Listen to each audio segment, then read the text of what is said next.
Hey guys and welcome to Angular crash course. Angular basically एक JavaScript का front end framework है जो Google ने बनाया है।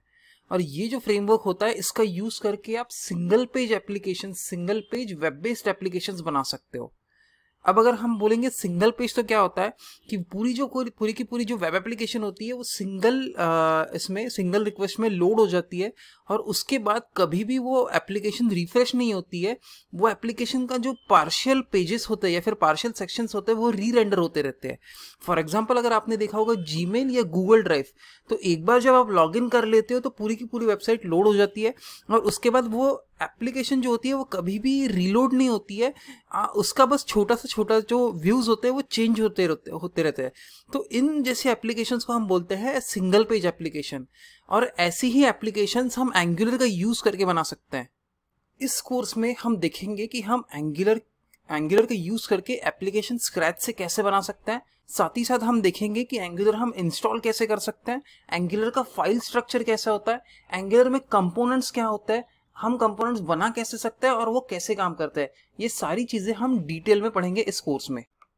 By the end of this course at least आपका एंगुलर इतना स्ट्रांग हो जाएगा कि अगर आपके सामने कोई एग्जिस्टिंग एंगुलर एप्लीकेशन ला के रख देता है तो आप उस एंगुलर एप्लीकेशन का सोर्स कोड पढ़ पाओगे, उस एंगुलर एप्लीकेशन में क्या हो रहा है वो समझ पाओगे और साथ ही साथ आप उस एंगुलर एप्लीकेशन पे वर्क कर पाओगे।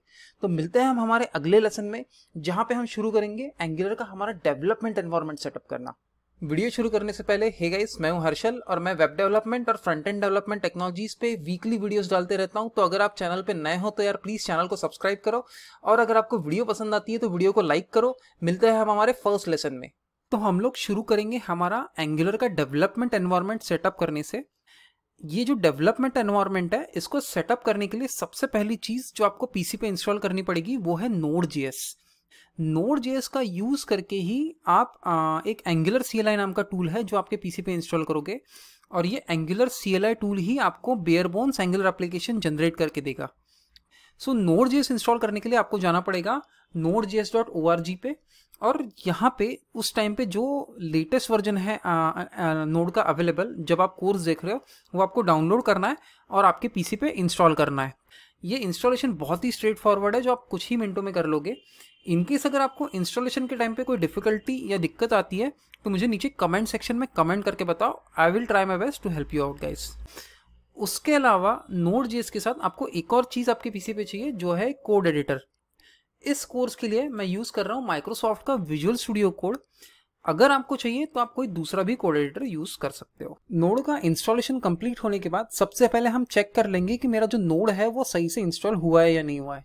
तो वो चेक करने के लिए मैं मेरे कमांड प्रॉम्प्ट पे जाऊंगा और वहां पे कमांड चलाऊंगा, वो है node -वर्जन। ये कमांड क्या करेगा, ये कमांड मुझे जो मेरा करंट नोड का वर्जन है वो यहाँ पे डिस्प्ले करेगा। मेरा जो वर्जन है वो 14.17.6 है। आपके केस में ये कुछ और भी हो सकता है बेस्ड ऑन जो वर्जन आपने इंस्टॉल किया है। अगर आपके नोड के इंस्टॉलेशन के टाइम पे कुछ गड़बड़ हुई है तो यहाँ पे ये वर्जन प्रिंट ना होते हुए कुछ एरर भी आ सकता है। नोड के इंस्टॉलेशन के साथ साथ एक और चीज जो है नोड हमारे पीसी पे इंस्टॉल कर देगा वो है npm यानी कि नोड पैकेज मैनेजर, जिसका यूज करके हम एंगुलर CLI जो है हमारे पीसी पे इंस्टॉल करेंगे। तो वो सही से हुआ है या नहीं हुआ है वो चेक करने के लिए मैं सीधा यहाँ पे टाइप करूंगा npm -वर्जन। ये क्या करेगा, ये मुझे जो मेरा नोड पैकेज मैनेजर है उसका वर्जन यहाँ पे डिस्प्ले करेगा। क्योंकि मेरा npm जो है वो सही से इंस्टॉल हुआ है तो यहाँ पे वो उसका वर्जन प्रिंट कर रहा है। अब इसके बाद मुझे एक और चीज यहाँ पे इंस्टॉल करनी है जो है एंगुलर CLI। तो वो इंस्टॉल करने के लिए मैं यूज करूंगा npm। तो मैं यहाँ पे टाइप करूंगा npm, उसके बाद मैं टाइप करूंगा इंस्टॉल, उसके बाद मैं एक फ्लैग टाइप करूंगा -g जो डिफाइन करेगा कि ये जो लाइब्रेरी मैं इंस्टॉल कर रहा हूँ ये ग्लोबली मुझे इंस्टॉल करनी है। उसके बाद मैं लाइब्रेरी का नेम स्पेसिफाई करूंगा जो है angular/CLI। अब मैं एंटर दबाऊंगा और जैसे ही मैं एंटर दबाता हूँ नोड जो है मेरा npm वो इस लाइब्रेरी को इंस्टॉल करना स्टार्ट कर देगा। तो जैसा कि आप यहाँ पे देख सकते हैं मेरा जो एंगुलर CLI का इंस्टॉलेशन है वो खत्म हो चुका है और इसी के साथ एंगुलर CLI अब मेरे पीसी पे इंस्टॉल हो चुका है। अब ये इंस्टॉल सही से हुआ है या नहीं हुआ है वो चेक करने के लिए अगेन हम एक और कमांड चलाएंगे, वो है ng-वर्जन। ng वर्जन अगेन मुझे जो इस एंगुलर CLI का जो वर्जन है वो यहाँ पे डिस्प्ले करेगा। तो आप यहाँ पे देख सकते हैं कि मुझे एंगुलर CLI का यहाँ पे वर्जन दिख रहा है 12.2.6, जो इस समय लेटेस्ट वर्जन है। अब मुझे नेक्स्ट चीज क्या करनी है, मुझे नेक्स्ट चीज एक एंगुलर का नया एप्लीकेशन स्कैफोल्ड करना है इस CLI का यूज करके। अब हम नेक्स्ट चीज क्या करेंगे, हमने जो ये एंगुलर CLI इंस्टॉल किया है इसका यूज करके हम एक नया एंगुलर एप्लीकेशन स्कैफोल्ड करेंगे। और स्कैफोल्ड से मेरा मतलब है हम एक नया एंगुलर एप्लीकेशन जनरेट करेंगे, ठीक है। सो वो जनरेट करने के लिए मुझे यहाँ पे एक कमांड चलानी पड़ेगी। कमांड का नाम है ng स्पेस न्यू ये जो कीवर्ड है ये बताएगा एंगुलर CLI को कि मुझे एक नया एप्लीकेशन स्कैफोल्ड करना है। और उसके बाद मेरे प्रोजेक्ट का नाम, तो इस सिचुएशन में मैं प्रोजेक्ट का नाम देता हूँ todo-list। अब मैं इसको एंटर करता हूँ। जैसे ही मैं एंटर प्रेस करता हूँ, एंगुलर का जो CLI है मुझे जो एप्लीकेशन में क्रिएट करने की कोशिश कर रहा हूँ उसके बारे में कुछ क्वेश्चंस पूछेगा। जो सबसे पहला उसने क्वेश्चंस पूछा है वो है कि इस एंगुलर एप्लीकेशन में आप राउटिंग यूज करने वाले हो या नहीं। तो मैं यहाँ पे आंसर n बोलूंगा क्योंकि हम इस एप्लीकेशन में राउटिंग का यूज नहीं करने वाला है। नेक्स्ट चीज वो मुझे क्या पूछ रहा है कि आपका जो स्टाइल शीट है उसका फॉर्मेट क्या होने वाला है। आप यहाँ पे अगर आपको कोई प्री प्रोसेसर यूज करना है SCSS या SAS तो आप वो सिलेक्ट कर सकते हो, लेकिन अभी मैं यहाँ पे प्लेन CSS यूज करने वाला हूँ तो मैं CSS सिलेक्ट करूंगा। जैसे ये दो क्वेश्चंस के मैं आंसर दे देता हूँ, बेस्ड ऑन माय आंसर्स वो एक नया प्रोजेक्ट जनरेट करना स्टार्ट कर देगा। इस इंस्टॉलेशन में थोड़ा सा टाइम लग सकता है, तो मैं एक काम करता हूँ, मैं ये वीडियो पॉज कर देता हूँ और जैसे ये इंस्टॉलेशन खत्म होता है मैं वापस आता हूँ। तो जैसा कि आप यहाँ पे देख सकते हैं मेरा इंस्टॉलेशन खत्म हो चुका है और एंगुलर ने एंगुलर का जो कोर लाइब्रेरीज है उसके साथ और भी अलग अलग सपोर्टिंग लाइब्रेरीज यहाँ पे इंस्टॉल कर दी है। अब मुझे क्या करना है, मुझे मेरा एंगुलर एप्लीकेशन बूट करना है। तो वो करने के लिए मैं क्या करूँगा, मैं यहाँ पे एक और कमांड चलाऊंगा। वो कमांड का नाम है ng surf। अब मैं एंटर दबाऊंगा। जैसे ही मैं एंटर दबाऊंगा एंगुलर क्या करेगा, ओके यहाँ पे इसने एरर दिया है क्योंकि अभी मैंने ये कमांड मेरे प्रोजेक्ट फोल्डर के बाहर चलाया है। मेरा प्रोजेक्ट फोल्डर क्या है, जो भी मैं यहाँ पे प्रोजेक्ट नेम दूंगा उस नेम से एंगुलर एक नया फोल्डर क्रिएट करेगा। तो मैं यहाँ पे बोलूँगा cd todo-list। ये जो प्रोजेक्ट हमने यहाँ पे क्रिएट किया है वही नेम से एक नया फोल्डर यहाँ पे बनेगा। तो मैं उस फोल्डर के अंदर जाता हूँ। अब मुझे क्या करना है, अब मुझे मेरा एंगुलर एप्लीकेशन बूट करना है। तो वो करने के लिए मैं यहाँ पे कमांड चलाऊंगा ng surf और मैं यहाँ पे एंटर दबाऊंगा। जैसे ही मैं एंटर दबाता हूँ एंगुलर ने जो भी सारी लाइब्रेरीज इंस्टॉल की है वो कंपाइल करके एक वेब सर्वर स्टार्ट करेगा एंगुलर, और वहां पे हम हमारा एप्लीकेशन एक्सेस कर पाएंगे। तो जैसा कि आप यहाँ पे देख सकते हैं मेरा बूट प्रोसेस खत्म हो चुका है और एंगुलर ने मेरा जो एप्लीकेशन है वो सक्सेसफुली कंपाइल कर लिया है, ठीक है। अब मुझे ये अगर एप्लीकेशन ओपन करना है या एक्सेस करना है तो मुझे मेरे वेब ब्राउजर पे जाना पड़ेगा। तो मैं मेरे वेब ब्राउजर पे जाता हूँ और एप्लीकेशन एक्सेस करने के लिए मेरे URL में टाइप करता हूँ localhost:4200। ये जो पोर्ट नंबर है लोकल होस्ट का, यहाँ पे मुझे मेरा एंगुलर एप्लीकेशन एक्सेस हो पाएगा। अब मैं एंटर दबाता हूँ तो एंगुलर यहाँ पे मेरा जो एप्लीकेशन है लोड कर रहा है। तो ये तो था हमारा एंगुलर एप्लीकेशन का डेवलपमेंट एनवायरनमेंट सेटअप। अगर आपको अब तक के पार्ट में कहीं पे भी कोई क्वेरी या क्वेश्चन है तो मुझे नीचे कमेंट सेक्शन में बताओ। नेक्स्ट हम देखेंगे इस एप्लीकेशन का फोल्डर स्ट्रक्चर। हमने हमारे लास्ट लेसन में एंगुलर का जो डेवलपमेंट एनवायरनमेंट था वो सेटअप किया था और हमने हमारा एंगुलर का जो सर्वर था वो बूटस्ट्रैप किया था ng surf कमांड का यूज़ करके। और जैसे ही हमने सर्वर बूटस्ट्रैप किया तो हमें ये पेज मिला जो एक इनिशियल लैंडिंग पेज है जो हमारी एंगुलर एप्लीकेशन में होता है बाय डिफ़ॉल्ट जब हम एक एंगुलर एप्लीकेशन क्रिएट करते हैं। अब हम नेक्स्ट चीज़ क्या करेंगे, हम हमारे विजुअल स्टूडियो कोड में हमने जो फोल्डर क्रिएट किया है ng-new का यूज़ करके वो ओपन करेंगे और उसमें क्या क्या फाइल्स है वो देखेंगे। तो मैं जाता हूँ मेरे विजुअल स्टूडियो कोड पे और यहाँ पे मैं बोलता हूँ ओपन फोल्डर। मेरा जो कोड है वो है todo-list में। तो मैं इस फोल्डर को सिलेक्ट करूँगा। जैसे ही मैं इस फोल्डर को सिलेक्ट करूँगा तो विजुअल स्टूडियो कोड वो जो कोड है सारा उस फोल्डर में वो लोड कर देगा यहाँ पे मेरे एडिटर में। अब आप जैसा कि यहाँ पे देख सकते हैं वो फोल्डर के रूट में दो फोल्डर्स बने हुए हैं, एक नोड मॉड्यूल्स और एक SRC। यहाँ पे जो नोड मॉड्यूल्स फोल्डर है उसमें जो हमारा npm है वो सारा का सारा थर्ड पार्टी कोड और जो कोर एंगुलर का कोड है वो यहाँ पे रखता है नोड मॉड्यूल्स में। इस फोल्डर को आपको यूजुअली टच करने की ज़रूरत नहीं पड़ती है। ये मैक्सिमम टाइम पे जो npm है हमारा वही ये नोड मॉड्यूल्स फोल्डर को मैनेज कर लेता है। उसके बाद नेक्स्ट फोल्डर जो है वो है SRC। हम इस एप्लीकेशन के लिए या किसी भी एंगुलर एप्लीकेशन के लिए जो मैक्सिमम कोड लिखता है वो सारा का सारा जाता है यहाँ पे SRC में। उसके अलावा यहाँ पे और भी बहुत सी फाइल्स है, जैसे कि ये angular.json फाइल जो एंगुलर के कॉन्फ़िगरेशन के लिए होती है, और उसके साथ एक package.json फाइल जो हमारा जो npm है नोड पैकेज मैनेजर वो यूज़ करता है डिपेंडेंसीज को मैनेज करने के लिए। लेकिन for the sake of this course हम इन फाइल्स के बारे में ज़्यादा नहीं पढ़ेंगे, हमारा मैक्सिमम फोकस रहेगा एंगुलर पे। तो अब हम लोग नेक्स्ट चीज़ देखेंगे कि बाय डिफ़ॉल्ट ये जो हमारा पेज आता है एंगुलर में ये एग्जैक्टली कहाँ से आ रहा है। तो उसका एकदम सिंपल सा आंसर है, ये मेरे SRC फोल्डर से आ रहा है। अब अगर मैं इस SRC फोल्डर को ओपन करता हूँ और यहाँ पे index.html फाइल ओपन करता हूँ तो आप यहाँ पे देख सकते हैं, यहाँ पे मेरा टाइटल जो है वो टू डू लिस्ट है, और इस पेज पे भी मेरा टाइटल टू डू लिस्ट है, और ये जो मेरा पेज लोड हो रहा है वो इस index.html से ही लोड हो रहा है। अब हो क्या रहा है, इस index.html में मेरे पास एक ऐप रूट है, और मेरा जो सारा का सारा HTML कोड है वो इस ऐप रूट से ही आ रहा है। अब अगर मैं इसको इंस्पेक्ट करता हूँ और यहाँ पे देखता हूँ तो आप यहाँ पे देख सकते हैं कि मेरा ऐप रूट नाम का फोल्डर, ऐप रूट नाम का टैग है, और बाकी जो मेरे HTML टैग्स है वो सारे इस ऐप रूट के अंदर ही रेंडर हो रहे हैं। तो मैं अगर इसको ओपन करता हूँ तो आप यहाँ पे देख सकते हैं कि ये जो इमेज है और बाकी सारे टैग्स है वो अंदर है मेरे ऐप रूट के।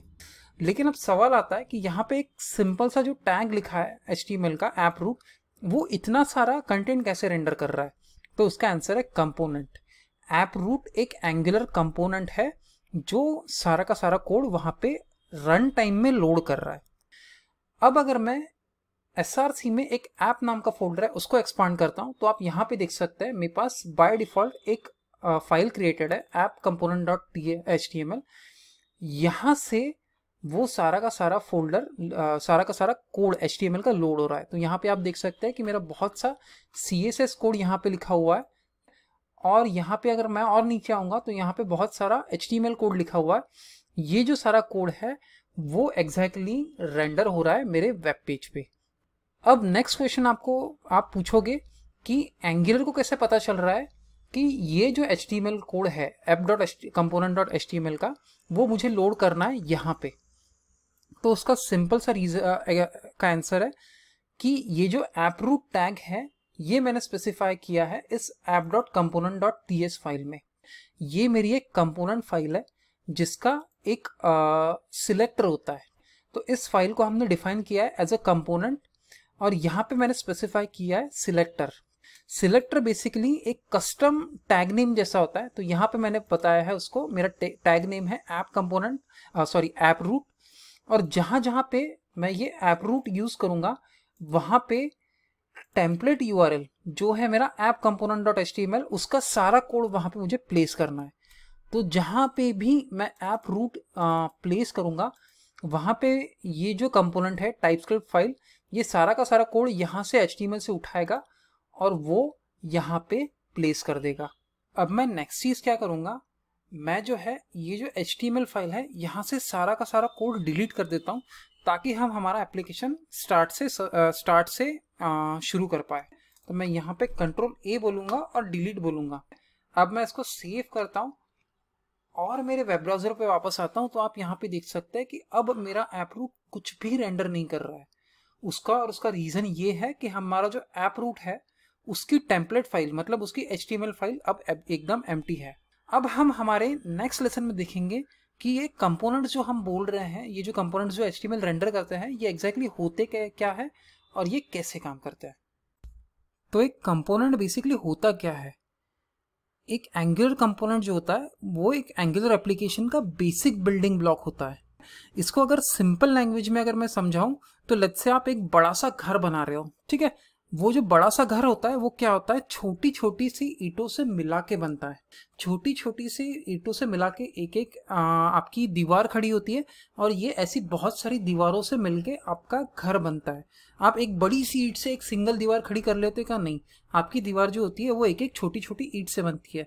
वैसे ही हमारी एंगुलर जो एप्लीकेशन होती है वो छोटे छोटे कंपोनेंट से बनके एक बड़ी सी एप्लीकेशन तैयार होती है। और अगर इन कंपोनेंट्स की बात की जाए तो अगर हमको कंपोनेंट बनाना है तो बाय डिफ़ॉल्ट कंपोनेंट में यूजुअली 3 चीज़ें होती है, एक टाइपस्क्रिप्ट फाइल, एक HTML फाइल और एक CSS फाइल। ठीक है, CSS या SCSS या SAS फाइल भी हो सकती है। टाइपस्क्रिप्ट फाइल में यूजुअली आपका सारा टाइपस्क्रिप्ट कोड जाता है, जो आपके वेरिएबल्स आप क्रिएट करते हो या फिर आप जो कोई डेटा फेच करके लाते हो HTTP से, ये सारा काम जो होता है हम टाइपस्क्रिप्ट फाइल में करते हैं। जो मेरे वेब ब्राउज़र पे रेंडर होती है जो सारी चीज़ें, वो हम लिखते हैं HTML में। जो हमारा सारा का सारा HTML कोड है वो हमारे HTML की टेम्पलेट फाइल में जाता है। और आखिर में आती है मेरी CSS फाइल, जो कंपलसरी नहीं है बनाना हर एक कंपोनेंट के साथ, लेकिन यूजुअली अगर हम जनरेट करते हैं तो हम वहाँ पे बनाते हैं। तो उस फाइल में होता है हमारा स्टाइलिंग कोड, जो उस कंपोनेंट के लिए हम यूज़ कर रहे होते हैं। अगर आप मेरा ऐप कंपोनेंट देखें, ऐप रूट कंपोनेंट, तो यहाँ पे आप देख सकते हैं कि मेरे पास एक टाइपस्क्रिप्ट फाइल है, एक HTML फाइल है और एक CSS फाइल है।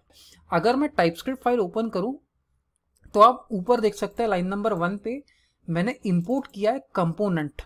कंपोनेंट ये एक डेकोरेटर होता है जो हमको एंगुलर बिल्ट इन देता है, हमको ये अलग से क्रिएट करने की जरूरत नहीं है। ये डेकोरेटर ये हम इंपोर्ट करते हैं एंगुलर की कोर लाइब्रेरी से इस तरीके से, और उसके बाद हम ऐसे इस क्लास को डेकोरेट करते हैं। डेकोरेट करते हैं मतलब हम क्या करते हैं, हम इसको बताते हैं कि हमारा सिलेक्टर क्या है। सिलेक्टर से मेरा मतलब है हमारे HTML टैग का नाम, जो हमने index.html में देखा था ऐप रूट, ये नाम हमने यहाँ पे स्पेसिफाई किया है। तो हमारा टैग नेम जो होता है सिलेक्टर, वो यहाँ पे स्पेसिफाई होता है हमारा कंपोनेंट का यूज करके। नेक्स्ट जो होता है हमारा HTML कोड, तो ये जो कंपोनेंट होता है ये जब भी उसको ये टैग मिलता है तो वो इस फाइल का सारा कोड उठाता है और ये यहाँ पे इस टैग के अंदर वो रेंडर कर देता है। उसके बाद आती है हमारी स्टाइल शीट। इस स्टाइल शीट में हम क्या करते हैं, हम इस स्टाइल शीट में अगर इस HTML में जो ऐसा कोई HTML टैग है या कोई HTML एलिमेंट है जो हमें स्टाइल करना है, तो वो सारा कोड हम लिखते हैं इस app.component.css फाइल के अंदर। अब हमने हमारे पुराने लेसन में, लास्ट लेसन में हमने सारा का सारा HTML कोड app.component से निकाल दिया था। तो मेरे वेब ब्राउज़र पे कुछ ऐसा दिख रहा है। अब ये मेरा वेब ब्राउज़र पूरा प्लेन दिख रहा है। अब कंपोनेंट्स को और डिटेल में समझने के लिए हम लोग एक काम करते हैं, हम एक नया कंपोनेंट क्रिएट करते हैं।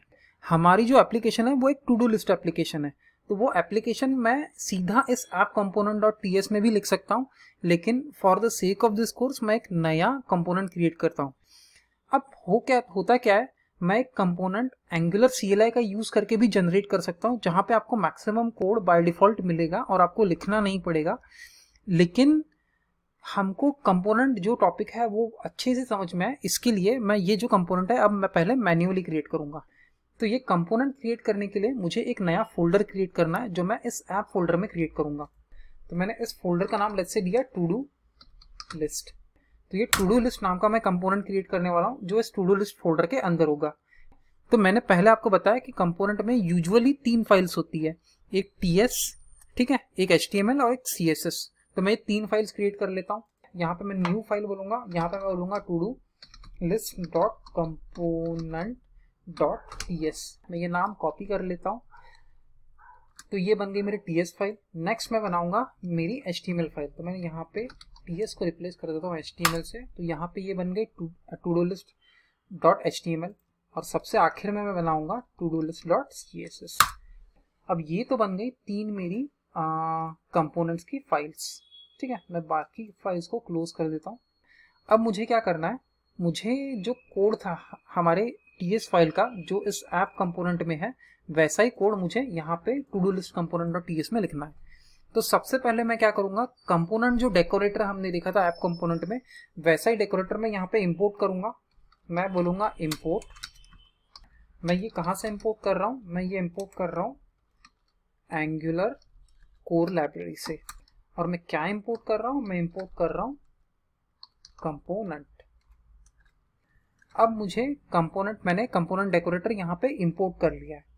अब नेक्स्ट चीज मुझे क्या स्पेसिफाई करनी है, एक सिलेक्टर।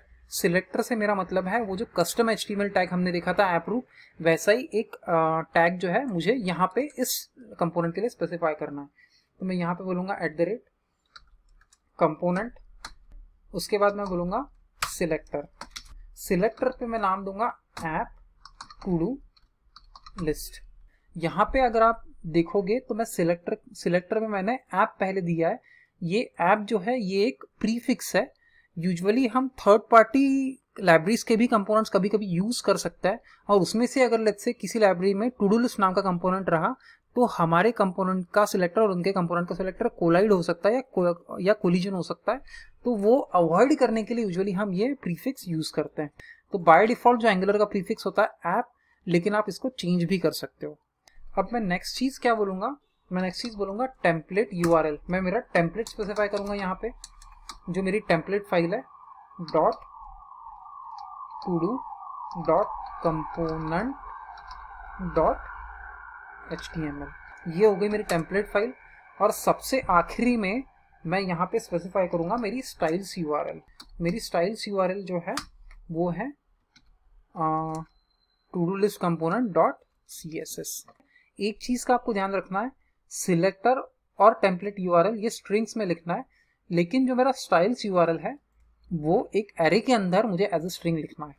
उसके बाद सबसे आखिर में मैं क्लास क्रिएट करूंगा, export class to do list component. मैंने क्लास का नाम क्या दिया, टू डू लिस्ट कंपोनेंट।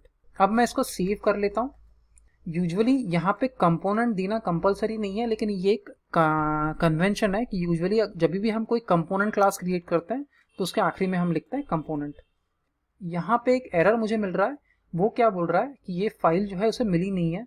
उसका रीजन इस एरर का ये है कि हमने यहाँ पे to do dot component dot HTML लिखा है, लेकिन हमारे फाइल का नाम है to do list dot component dot HTML। अब मैं इसको सेव करता हूँ। अब क्या मैं ये जो सिलेक्टर है ये यूज कर सकता हूँ मेरे app dot component dot HTML में? तो उसका आंसर है नो, मैं ये यूज नहीं कर सकता यहाँ पे। अगर मैं ये जो सिलेक्टर है, ठीक है, ये यहाँ से उठाकर यहाँ पे पेस्ट कर दूंगा तो एंगुलर को अब तक इस कंपोनेंट के बारे में कुछ भी नहीं पता है। हमने एक कंपोनेंट क्रिएट कर दिया है, लेकिन हमको एंगुलर को अवेयर भी करवाना पड़ता है इस कंपोनेंट के बारे में। अगर उसके पहले हम ये कंपोनेंट यूज करेंगे तो मुझे क्या होगा, मुझे एक एरर आएगा। मैं मेरे वेब ब्राउजर पे वापस जाता हूँ तो यहाँ पे आप देख सकते हैं कि मुझे एक एरर मिल रहा है। अगर मैं मेरे कंसोल में जाता हूँ तो यहाँ पे भी आप देख सकते हैं कि वो बोल रहा है app to do list is an Angular component. if app to do list is an angular component then verify that it is a part of this module। so उसका मतलब एंगुलर अब तक इसको आइडेंटिफाई नहीं कर पा रहा है। इस एरर का मतलब ये है। तो इस एरर को रिजॉल्व करने के लिए मेरे पास एकदम सिंपल सोल्यूशन है। ऐप फोल्डर के अंदर एक app module dot ts file होती है, और हम जो भी कंपोनेंट इस ऐप मॉड्यूल में क्रिएट करते हैं वो मुझे यहाँ पे डिक्लेरेशन एरे में डालने पड़ते हैं। तो वो डाले बिना एंगुलर यहाँ पे इसको आइडेंटिफाई नहीं कर पाएगा। तो वो डालने के लिए मैं यहाँ पे क्या बोलूंगा, यहाँ पे मैं सबसे पहले वो कंपोनेंट क्लास यहाँ पे इंपोर्ट कर लूंगा। मैं बोलूंगा इंपोर्ट फ्रॉम, मेरा जो ऐप मॉड्यूल है वो है ऐप के अंदर, तो ऐप के अंदर टू डू लिस्ट से मुझे इंपोर्ट करना। तो मैं यहाँ पे बोलूंगा app slash to do list, और टू डू लिस्ट के अंदर हमारी कंपोनेंट फाइल क्या है, to do list dot component dot TS। तो मुझे यहाँ पे TS देने की जरूरत नहीं है। जब मैं कोई TS फाइल से इंपोर्ट करता हूँ वो बाय डिफॉल्ट उसे कंसिडर कर लेता है TS फाइल। अब जो मैंने कंपोनेंट क्लास मैंने वहां से एक्सपोर्ट किया था, मैंने यहाँ से एक्सपोर्ट किया था export class to do list component. तो मैं इसको कॉपी कर लेता हूँ और यहाँ पे मैं इसको इंपोर्ट कर लेता हूँ।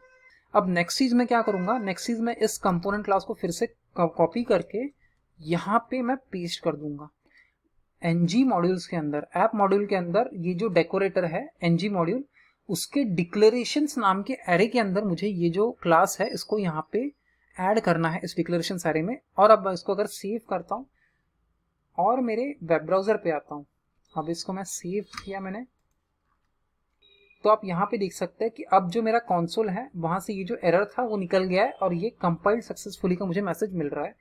मेरे वेब ब्राउजर पे आता हूँ तो यहाँ पे भी सारे एरर्स गायब हो चुके हैं। यहाँ पे कुछ रेंडर नहीं हो रहा है, उसका रीजन ये है कि हमारी जो टेम्पलेट फाइल्स है दोनों कंपोनेंट की, ऐप डॉट कंपोनेंट की, इसके अंदर सिर्फ टू डू लिस्ट है और बाकी कुछ भी कंटेंट नहीं है, और जो टू डू लिस्ट कंपोनेंट की HTML फाइल है वो एकदम खाली है। सो उसकी वजह से अभी हमारी स्क्रीन एकदम ब्लैंक रेंडर हो रही है। तो अब मैं सिंपली क्या करता हूँ, मैं यहाँ पे एक स्टैटिक h1 टैग डालता हूँ, मैं बोलता हूँ h1 और यहाँ पे मैं बोलता हूँ हेलो। अब मैं इसको सेव करता हूँ और मेरे वेब ब्राउजर पे वापस आता हूँ तो आप यहाँ पे देख सकते हैं कि मेरा जो हेलो है यहाँ पे प्रिंट हो रहा है। हमने हमारे लास्ट लेसन में एक कंपोनेंट स्क्रैच से बनाया, वो हमने एक app module dot TS file जो हमारी होती है वहाँ पे डिक्लेरेशन में डाला ताकि एंगुलर को उस कंपोनेंट के बारे में पता चले। और उसके बाद उस कंपोनेंट को हमने रेंडर भी किया हमारे वेब ब्राउजर पे। हमने रेंडर जो चीज़ की थी वो था एक h1 टैग जिसके अंदर हमने एक स्टैटिक टेक्स्ट डाला हेलो। ये तो हो गया स्टैटिक टेक्स्ट, लेकिन एंगुलर हमें एक बहुत ही पावरफुल फीचर देता है जिसका नाम है डेटा बाइंडिंग। और इस डेटा बाइंडिंग का यूज करके हम चीज़ों को डायनामिकली पॉपुलेट कर सकते हैं हमारे HTML टेम्पलेट में। देखते हैं कैसे। तो अभी मैं ये जो h1 टैग है इसको मैं डिलीट कर देता हूँ और इसको सेव करता हूँ। अब मैं जाता हूँ वापस मेरे टू डू लिस्ट कंपोनेंट में और यहाँ पे मैं लेट्स से एक नया प्रॉपर्टी क्रिएट करता हूँ इस क्लास में और जिसका नाम मैं देता हूँ काउंट इक्वल टू 0। ये जो काउंट है ये एक नंबर है और इसकी जो डिफॉल्ट वैल्यू हमने असाइन कर दी वो है 0। अब एंगुलर हमें एक फीचर प्रोवाइड जो कर रहा है डेटा बाइंडिंग, उसका यूज करके हम ये जो काउंट प्रॉपर्टी है इस क्लास की हम एक्सेस कर सकते हैं इसके टेम्पलेट में डायरेक्टली।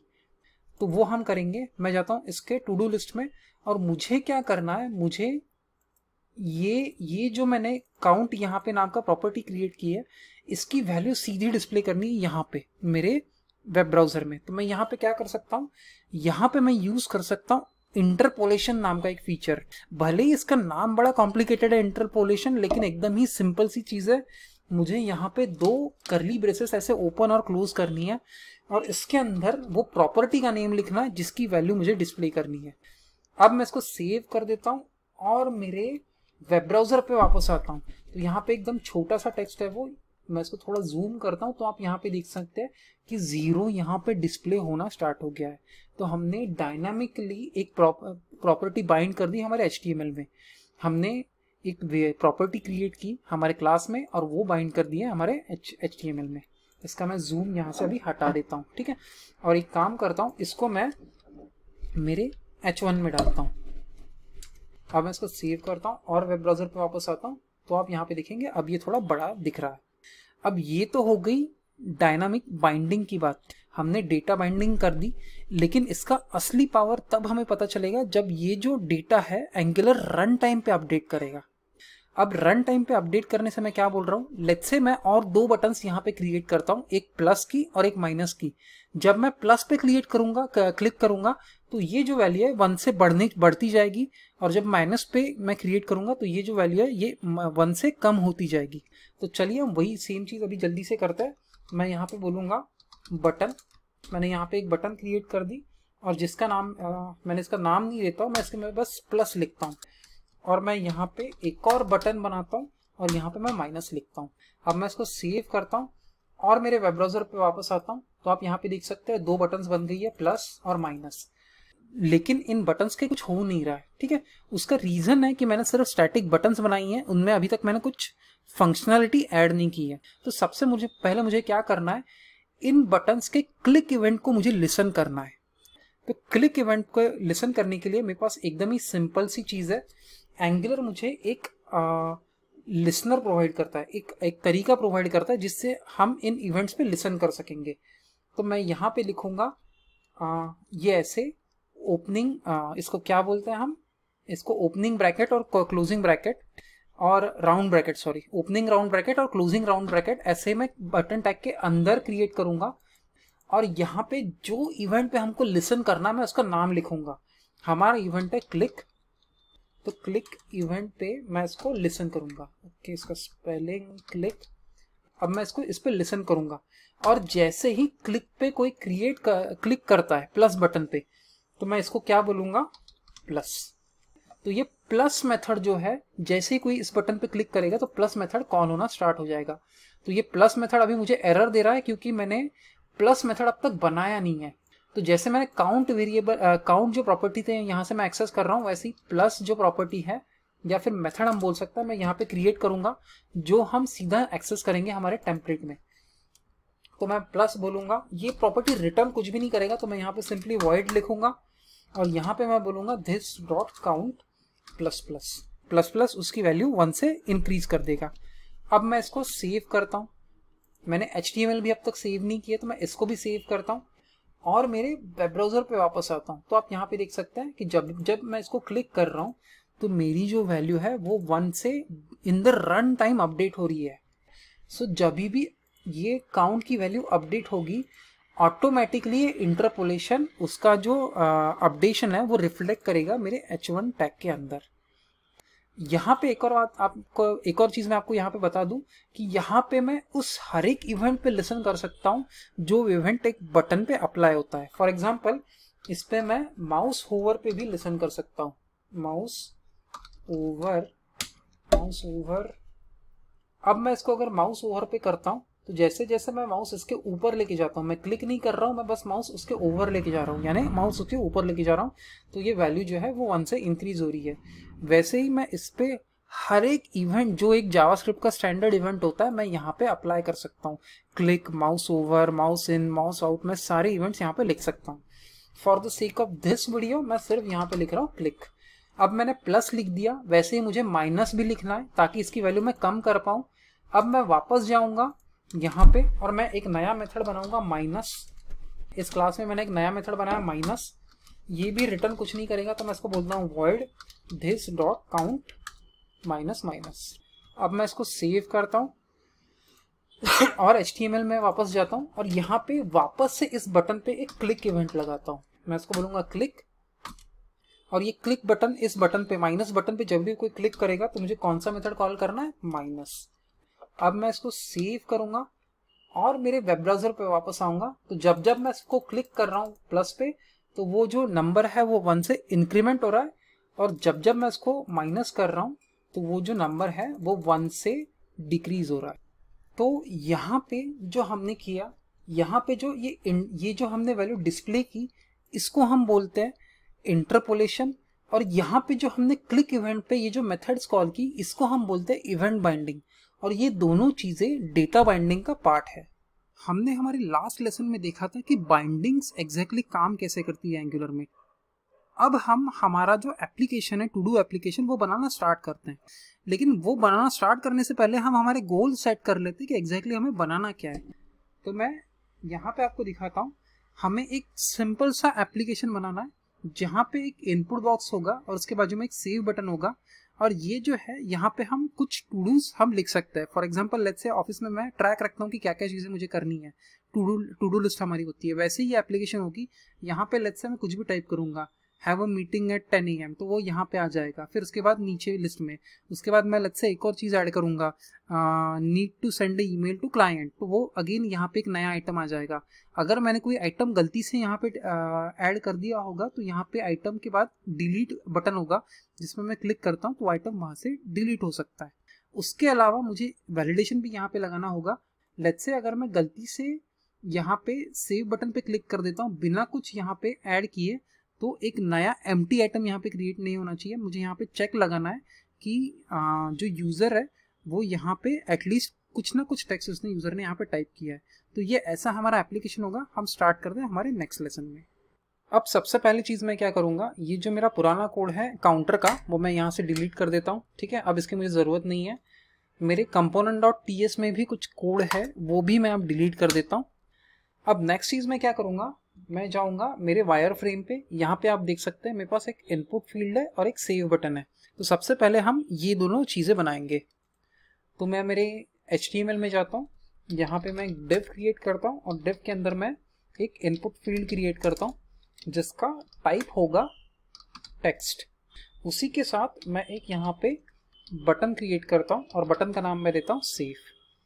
अब मैं मेरे वेब ब्राउज़र पे वापस जाता हूँ, तो आप यहाँ पे देख सकते हैं कि मेरा एक इनपुट फील्ड और एक सेव बटन यहाँ पे रेंडर हो रहा है। नेक्स्ट चीज़ मुझे क्या करनी है, मुझे एक एरे बनाना है जिसमें सारी स्ट्रिंग्स स्टोर्ड होंगी जो यूज़र को हम दिखाएंगे जैसे जैसे वो स्ट्रिंग सेव करते जाएगा। तो उस एरे का नाम मैं बोलूँगा टू डू आइटम्स, जो एक एरे ऑफ स्ट्रिंग्स होल्ड करेगा। बाय डिफ़ॉल्ट वो एक एम्प्टी एरे होगा। अब नेक्स्ट चीज़ मुझे क्या करनी है, मुझे ये सेव बटन है, सेव बटन, उस पर क्लिक इवेंट लगाना है ताकि जब भी यूज़र क्लिक करे इस सेव बटन पे तो हमें उसको कैप्चर करके इनपुट बॉक्स की वैल्यू हम सेव कर पाए। तो मैं इस पर क्लिक बटन पे जो बटन है उस पर क्लिक इवेंट लगा देता हूँ और उस पर एक सेव मेथड में कॉल करूँगा। अब ये एरर दे रहा है क्योंकि अब तक हमने सेव मेथड नहीं बनाया, तो मैं जल्दी से वापस जाके सेव मेथड क्रिएट करता हूँ। ये जो सेव मेथड है वो रिटर्न कुछ भी नहीं करेगा, तो उसका रिटर्न टाइप हमने अभी वॉइड लिखा हुआ है। अब नेक्स्ट चीज़ मुझे क्या करनी है, मैं सिंपली यहाँ पे console.log बोलता हूँ, सेव, आखिरी में मैं सेमीकोलन देता हूँ, इसको सेव करता हूँ और मेरे वेब ब्राउज़र पे अगर मैं वापस जाता हूँ तो आप यहाँ पे देख सकते हैं कि मेरा सेव यहाँ पे कॉल हो रहा है। अब मुझे क्या करना है, ये जो मेरा सेव मेथड है इसके अंदर मुझे इस इनपुट बॉक्स की वैल्यू चाहिए।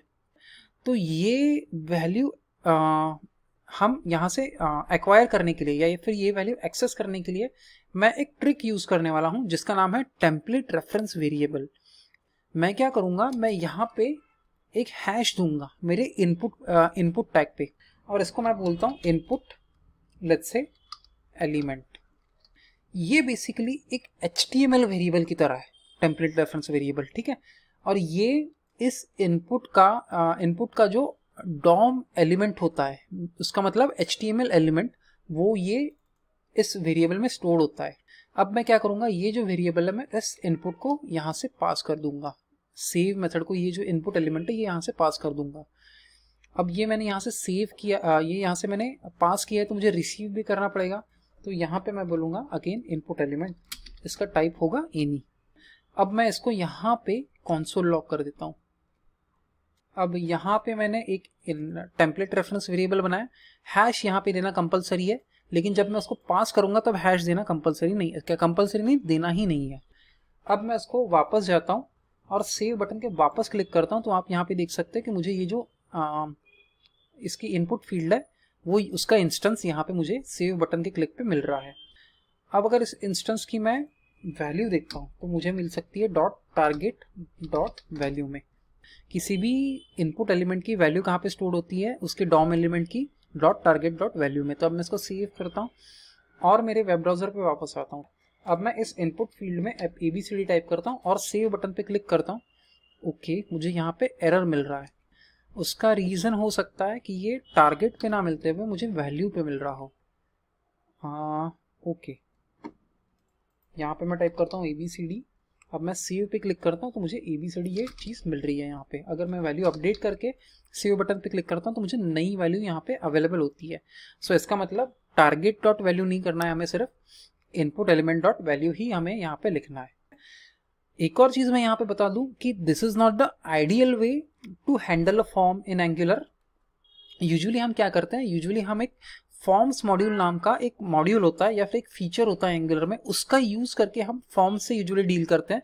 लेकिन वो जो चीज़ है वो थोड़ी एडवांस है। So for the sake of this course only मैं यहाँ पे एक टेम्पलेट रेफरेंस वेरिएबल यूज़ कर रहा हूँ। In the real world, there will be a better way, that is the forms module, to deal with scenarios like this. तो अब मुझे क्या करना है, मुझे वैल्यू तो मिल गई है, अब मुझे वो simply value to do items में एंटर करनी है। तो मैं यहाँ पे बोलूँगा this dot to do items dot push. Push basically एक जावास्क्रिप्ट मेथड है जो आपको एक एरे में वैल्यू ऐड करने की फैसिलिटी देता है। तो यहाँ पे मैं बोलूँगा आइटम डॉट पुश। अब आखिरी में मैं क्या करता हूँ, यहाँ पे console.log बोलता हूँ this dot to do items. अब मैं इसको सेव करता हूँ और मेरे वेब ब्राउज़र पे वापस आता हूँ। तो आप यहाँ पे देख सकते हैं कि जब भी मैं कुछ एंटर करता हूँ तो यहाँ पे मुझे उस एरे के अंदर वो वैल्यू मिलती है। अब अगर फिर से मैं कुछ वैल्यू यहाँ पे डालता हूँ तो मुझे पुरानी भी वैल्यू मिल रही है और नई वैल्यू भी यहाँ पे मिल रही है। एक चीज़ मुझे बस यहाँ पे देखनी है कि जब मैं सेव बटन पे क्लिक करता हूँ तो वैल्यू इस एरे के अंदर जानी चाहिए, साथ ही साथ ये इनपुट बॉक्स क्लियर हो जाना चाहिए। तो मैं यहाँ पे क्या सिंपली बोल सकता हूँ टू आइटम्स डॉट पुश और उसके बाद input element dot value equal to empty string. तो हम उसकी वैल्यू यहाँ से क्लियर कर देंगे। अब मैं वापस से कुछ टाइप करता हूँ और यहाँ पे सेव करता हूँ। तो आप यहाँ पे देख सकते हैं कि मेरी वैल्यू एरे के अंदर चली गई और साथ ही साथ क्योंकि हमने उसको एक इनपुट एलिमेंट डॉट वैल्यू को हमने एक एम्प्टी स्ट्रिंग असाइन की थी, तो एग्जिस्टिंग जो वैल्यू है यहाँ से वो गायब हो गई। अब हम जो वैल्यूज यूजर एंटर कर रहा है वो एक वैल्यू एक एरे में स्टोर तो कर पा रहा है, लेकिन अब तक हमने उसको कहीं पे ब्राउजर पे डिस्प्ले नहीं किया है। तो वो करने के लिए मैं सिंपली एक डायरेक्टिव नाम की चीज का यूज कर सकता हूँ। सो वो करने के लिए लेट्स से सबसे पहले मैं क्या करता हूँ, ये कंसोल लॉग जो है ये हटा देता हूँ। अब मैं इसको सेव करता हूँ। उसके बाद मैं मेरी टेम्पलेट फाइल में जाता हूँ। यहाँ पे मैं क्या बोलूँगा, यहाँ पे मैं बोलूँगा div डिव के अंदर मैं बोलूँगा यूएल, और यूएल के अंदर मैं बोलूँगा एल आई। अब मैं एल आई यहाँ पे क्लोज करता हूँ, और यहाँ पे जो डायरेक्टिव नाम की चीज़ है मैं यहाँ पे यूज़ करूँगा। मैं एंगुलर का एक बिल्ट इन डायरेक्टिव यूज़ करूँगा जिसका नाम है ng फॉर। अगर आपको फॉर लूप पता होगा तो ये आपको बहुत ईजीली समझ में आ जाएगा। ng फॉर बेसिकली क्या करता है, जैसा कि फॉर लूप करता है हमें इटरेट करने का फीचर देता है, सेम ng फॉर भी करता है। तो मैं यहाँ पे बोलूँगा ng for equal to let item of, इसका नाम क्या था वेरिएबल का, वो था to do items of to do items. So ये क्या करेगा, सॉरी मैं ये यहाँ पे नहीं लिखूंगा, इसका रीज़न ये है कि हमें जितने आइटम्स है उतने यूएल टैग नहीं क्रिएट करने हैं, हमें जितने आइटम्स है उतने एलआई टैग्स क्रिएट करना है। तो ये यहाँ से मैं कट करूँगा, क्योंकि लेट्स से अगर यहाँ पे 10 आइटम्स रहते थे इसके अंदर, इस एरे के अंदर, तो वो 10 बार यूएल टैग्स और यूएल के अंदर एलआई टैग्स क्रिएट किया रहता। तो इसलिए मुझे ये जो ng फॉर है मुझे एलआई पे लिखना है। तो इसके अंदर मैं क्या लिखूंगा, या फिर फिलहाल के लिए मैं ब्लैंक ही रखता हूँ, ठीक है।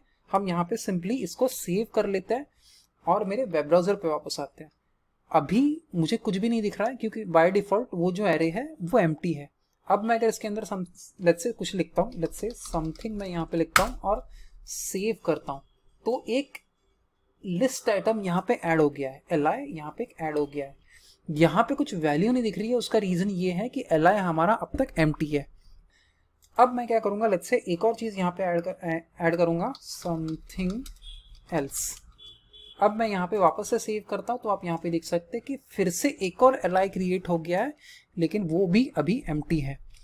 तो अब मैं क्या करूँगा, मैं यहाँ पे सिंपली इंटरपोलेशन लिखूँगा, जैसा हमने इंटरपोलेशन पहले देखा था, सिंपली इंटरपोलेशन लिखूँगा, और जो ये आइटम है जो हमें 1 बाय 1 मिल रहा है वो यहाँ पे इसके अंदर डालूंगा। टू डू आइटम्स में जितने टू डू आइटम्स है, जितने एरे में एलिमेंट है, उतनी बार ये ng फॉर इटरेट करेगा और जो करंट एलिमेंट है वो मुझे आइटम में मिलेगा। अब मैं इस पर सेव करता हूँ और मेरे वेब ब्राउजर पे वापस आता हूँ। अगेन ये फिर से एम्प्टी है क्योंकि मेरा पूरा वेब पेज रीलोड हुआ है। अब मैं यहाँ पे बोलूँगा समथिंग, अब मैं सेव पे क्लिक करता हूँ तो यहाँ पे मुझे समथिंग दिख रहा है। एक और चीज़ मैं यहाँ पे ऐड करता हूँ, समथिंग एल्स, और मैं सेव पे क्लिक करता हूँ तो मुझे यहाँ पे समथिंग एल्स यहाँ पे मिल रहा है। अब मैं क्या करूँगा, सिंपली यहाँ पे एलआई के अंदर ये एलिमेंट डिस्प्ले करने की जगह पे मैं एक और कंपोनेंट क्रिएट करूँगा जो डिस्प्ले करेगा ये लिस्ट आइटम्स को। सो वो एक नेस्टेड कंपोनेंट होगा। अब अभी हमारे पास जो नेस्टिंग का लेवल है कि ऐप कंपोनेंट हमारे पास टॉप लेवल कंपोनेंट है, उसके अंदर टू डू लिस्ट कंपोनेंट है। अब मैं क्या करूंगा, मैं एक और कंपोनेंट क्रिएट करूंगा जो हमें to do item dot component dot T S के नाम से मिलेगा, और वो कंपोनेंट डिस्प्ले करेगा हमारे इंडिविजुअल लिस्ट आइटम्स को। अब हम नेक्स्ट क्या करेंगे, हम एक नया कंपोनेंट क्रिएट करेंगे ये टू डू आइटम्स डिस्प्ले करने के लिए। लेकिन पिछले लेसन्स में हमने ये जो कंपोनेंट था वो मैन्युअली क्रिएट किया था, लेकिन इस बार हम वो एंगुलर CLI का यूज़ करके जनरेट करेंगे। तो वो करने के लिए सबसे पहले मैं मेरे कंसोल पे जाता हूँ। यहाँ पे अभी मेरा एंगुलर का सर्वर शुरू हुआ है जो हमने ng सर्व का यूज़ करके चालू किया था। अब मैं उसको स्टॉप करता हूँ Ctrl+C दबा के। अब उसके बाद मुझे ये मेरा जो एंगुलर कंपोनेंट है वो जनरेट करने के लिए कमांड चलानी पड़ेगी। वो जो कमांड है वो है ng, अगेन एंगुलर CLI के लिए। उसके बाद मुझे क्या बोलना पड़ेगा, मुझे बोलना पड़ेगा जनरेट, ठीक है, क्योंकि मुझे जनरेट करना है। उसके बाद मुझे क्या जनरेट करना है, तो मुझे जनरेट करना है कंपोनेंट, तो मैं यहाँ पे बोलूँगा जनरेट कंपोनेंट। उसके बाद मेरे कंपोनेंट का नाम, तो वो है टू डू हाइफन आइटम। अब मैं इसको एंटर करता हूँ तो यहाँ पे आप लोग देख सकते हैं कि इसने मेरे लिए एक कंपोनेंट रेडीमेड बना के छोड़ दिया है। यहाँ पे आप देख सकते हैं कि हमारे कंपोनेंट में 3 फाइल्स हमने बनाई थी, तो वहाँ पे इसने 3 फाइल्स बनाई है, HTML, CSS और TS। इसके साथ ही इसने एक और फाइल बनाई है spec.ts, जो यूजुअली हम यूनिट टेस्टिंग करने के लिए यूज़ करते हैं, लेकिन for the sake of this course हम वो यूज़ नहीं करने वाले हैं। इसी के साथ सबसे आखिर में आप देखोगे तो यहाँ पे इसने एक ऐप मॉड्यूल.ts फाइल में अपडेट किया है। अगर आपको याद होगा तो टू डू लिस्ट जो कंपोनेंट था वो क्रिएट करते समय हमने ऐप मॉड्यूल.ts में जाके उसकी एंट्री की थी, तो सेम चीज़ इसने ऑटोमेटिकली हमको करके दी है। तो एक बार हम इसका कोड देख लेते हैं। यहाँ पे आप जैसा कि देख सकते हैं टू डू आइटम आपका एक फोल्डर क्रिएट हो गया है, जो हमने कंपोनेंट का नाम दिया था वो उस नाम से एक फोल्डर क्रिएट हुआ है। अब इस फोल्डर के अंदर हमारी HTML फाइल है। HTML के फाइल के अंदर इसने एक प्लेस होल्डर टेक्स्ट लिख के रखा है टू डू आइटम वर्क्स, जो हम अभी चेंज करेंगे थोड़ी देर बाद। उसके बाद इसने एक CSS फाइल यहाँ पे बनाई है जो empty है। उसके बाद इसने component.ts फाइल बनाई है, और जो भी कोड हमने हमारे टू डू लिस्ट कंपोनेंट में लिखा था वो कोड यहाँ पे रेडीमेड उसने हमको लिख के दिया है। इसने कुछ एडिशनल चीज़ें भी यहाँ पे लिख के दी है, जैसे ये ng-onInit मेथड है। ये मेथड क्या होती है हम बाद में देखेंगे। उसके अलावा एक appmodules.tsg फाइल होती है, वहाँ पे भी इसने यहाँ पे एक एंट्री करके दी है। टू डू आइटम नाम का एक कंपोनेंट जो हमने क्रिएट किया वो इसने इंपोर्ट किया है, और उसको डिक्लेरेशंस के एरे में इसने ऐड किया हुआ है। अब मैं क्या करता हूँ, जो मैंने सर्वर बंद किया था कंपोनेंट जनरेट करने के लिए हमारे एंगुलर का, वो सर्वर में वापस से शुरू करता हूँ, और वो चालू करने के लिए हमारी कमांड है ng serve। अब मैं यहाँ पे एंटर दबाता हूँ। नेक्स्ट मैं क्या करूँगा, वो जो हमने कंपोनेंट क्रिएट किया है टू डू आइटम, अब मैं वो यूज़ करूँगा टू डू लिस्ट component.html में। अब इस कंपोनेंट में मुझे ये component as a child component use करना है टू डू आइटम। तो मुझे सबसे पहले उस टू डू आइटम कंपोनेंट का सिलेक्टर पता होना चाहिए, जो हम as a HTML tag use करेंगे टू डू लिस्ट में। तो वो पता करने के लिए मैं यहाँ पे जाता हूँ, और इसका सिलेक्टर जो है वो ये है, वो यहाँ से कॉपी करता हूँ। उसका सिलेक्टर है app to do item, app-to-do-item। और ये जो सिलेक्टर है मैं यहाँ पे पेस्ट करता हूँ li के अंदर। यहाँ पे ये जो इंटरपोलेशन है वो हटा के यहाँ पे मैं वो पेस्ट कर देता हूँ। अब मैं अगर इसको सेव करता हूँ और मेरे वेब ब्राउज़र पे वापस आता हूँ, तो जब भी मैं कोई एलिमेंट यहाँ पे ऐड कर रहा हूँ तो यहाँ पे सिंपली प्रिंट हो रहा है टू डू आइटम वर्क्स। उसका रीज़न ये है कि बाय डिफ़ॉल्ट जब भी एंगुलर कोई कंपोनेंट क्रिएट कर रहा है तो उसके अंदर वो ये प्लेस होल्डर टेक्स्ट डाल रहा है, और हमें यहाँ पे डिस्प्ले क्या करना है, उस आइटम की वैल्यू।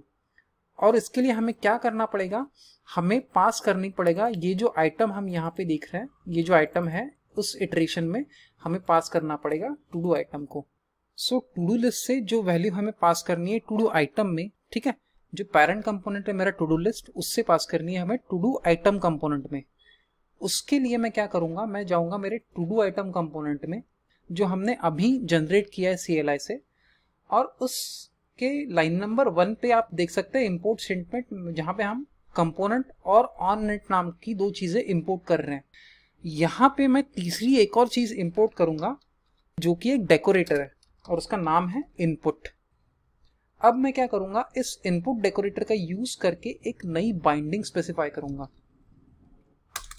अब मैं बोलूँगा इनपुट, यहाँ पे उस प्रॉपर्टी का नाम मैं स्पेसिफाई करूँगा जो प्रॉपर्टी होल्ड करेगी उस आइटम की वैल्यू। तो मैं यहाँ पे सिंपली लिख सकता हूँ, let's say to do item.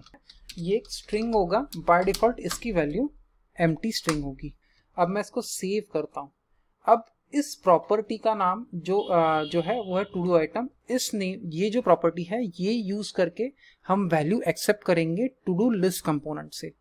अब मैं इसको कॉपी कर लेता हूँ सबसे पहले। अब मुझे क्या करना है, मुझे ये जो आइटम है ये पास करना है इस टू डू आइटम कंपोनेंट को। तो मैं वो करने के लिए सबसे पहले मैं यहाँ पे एक स्क्वायर ब्रैकेट ओपन और क्लोज कर दूंगा।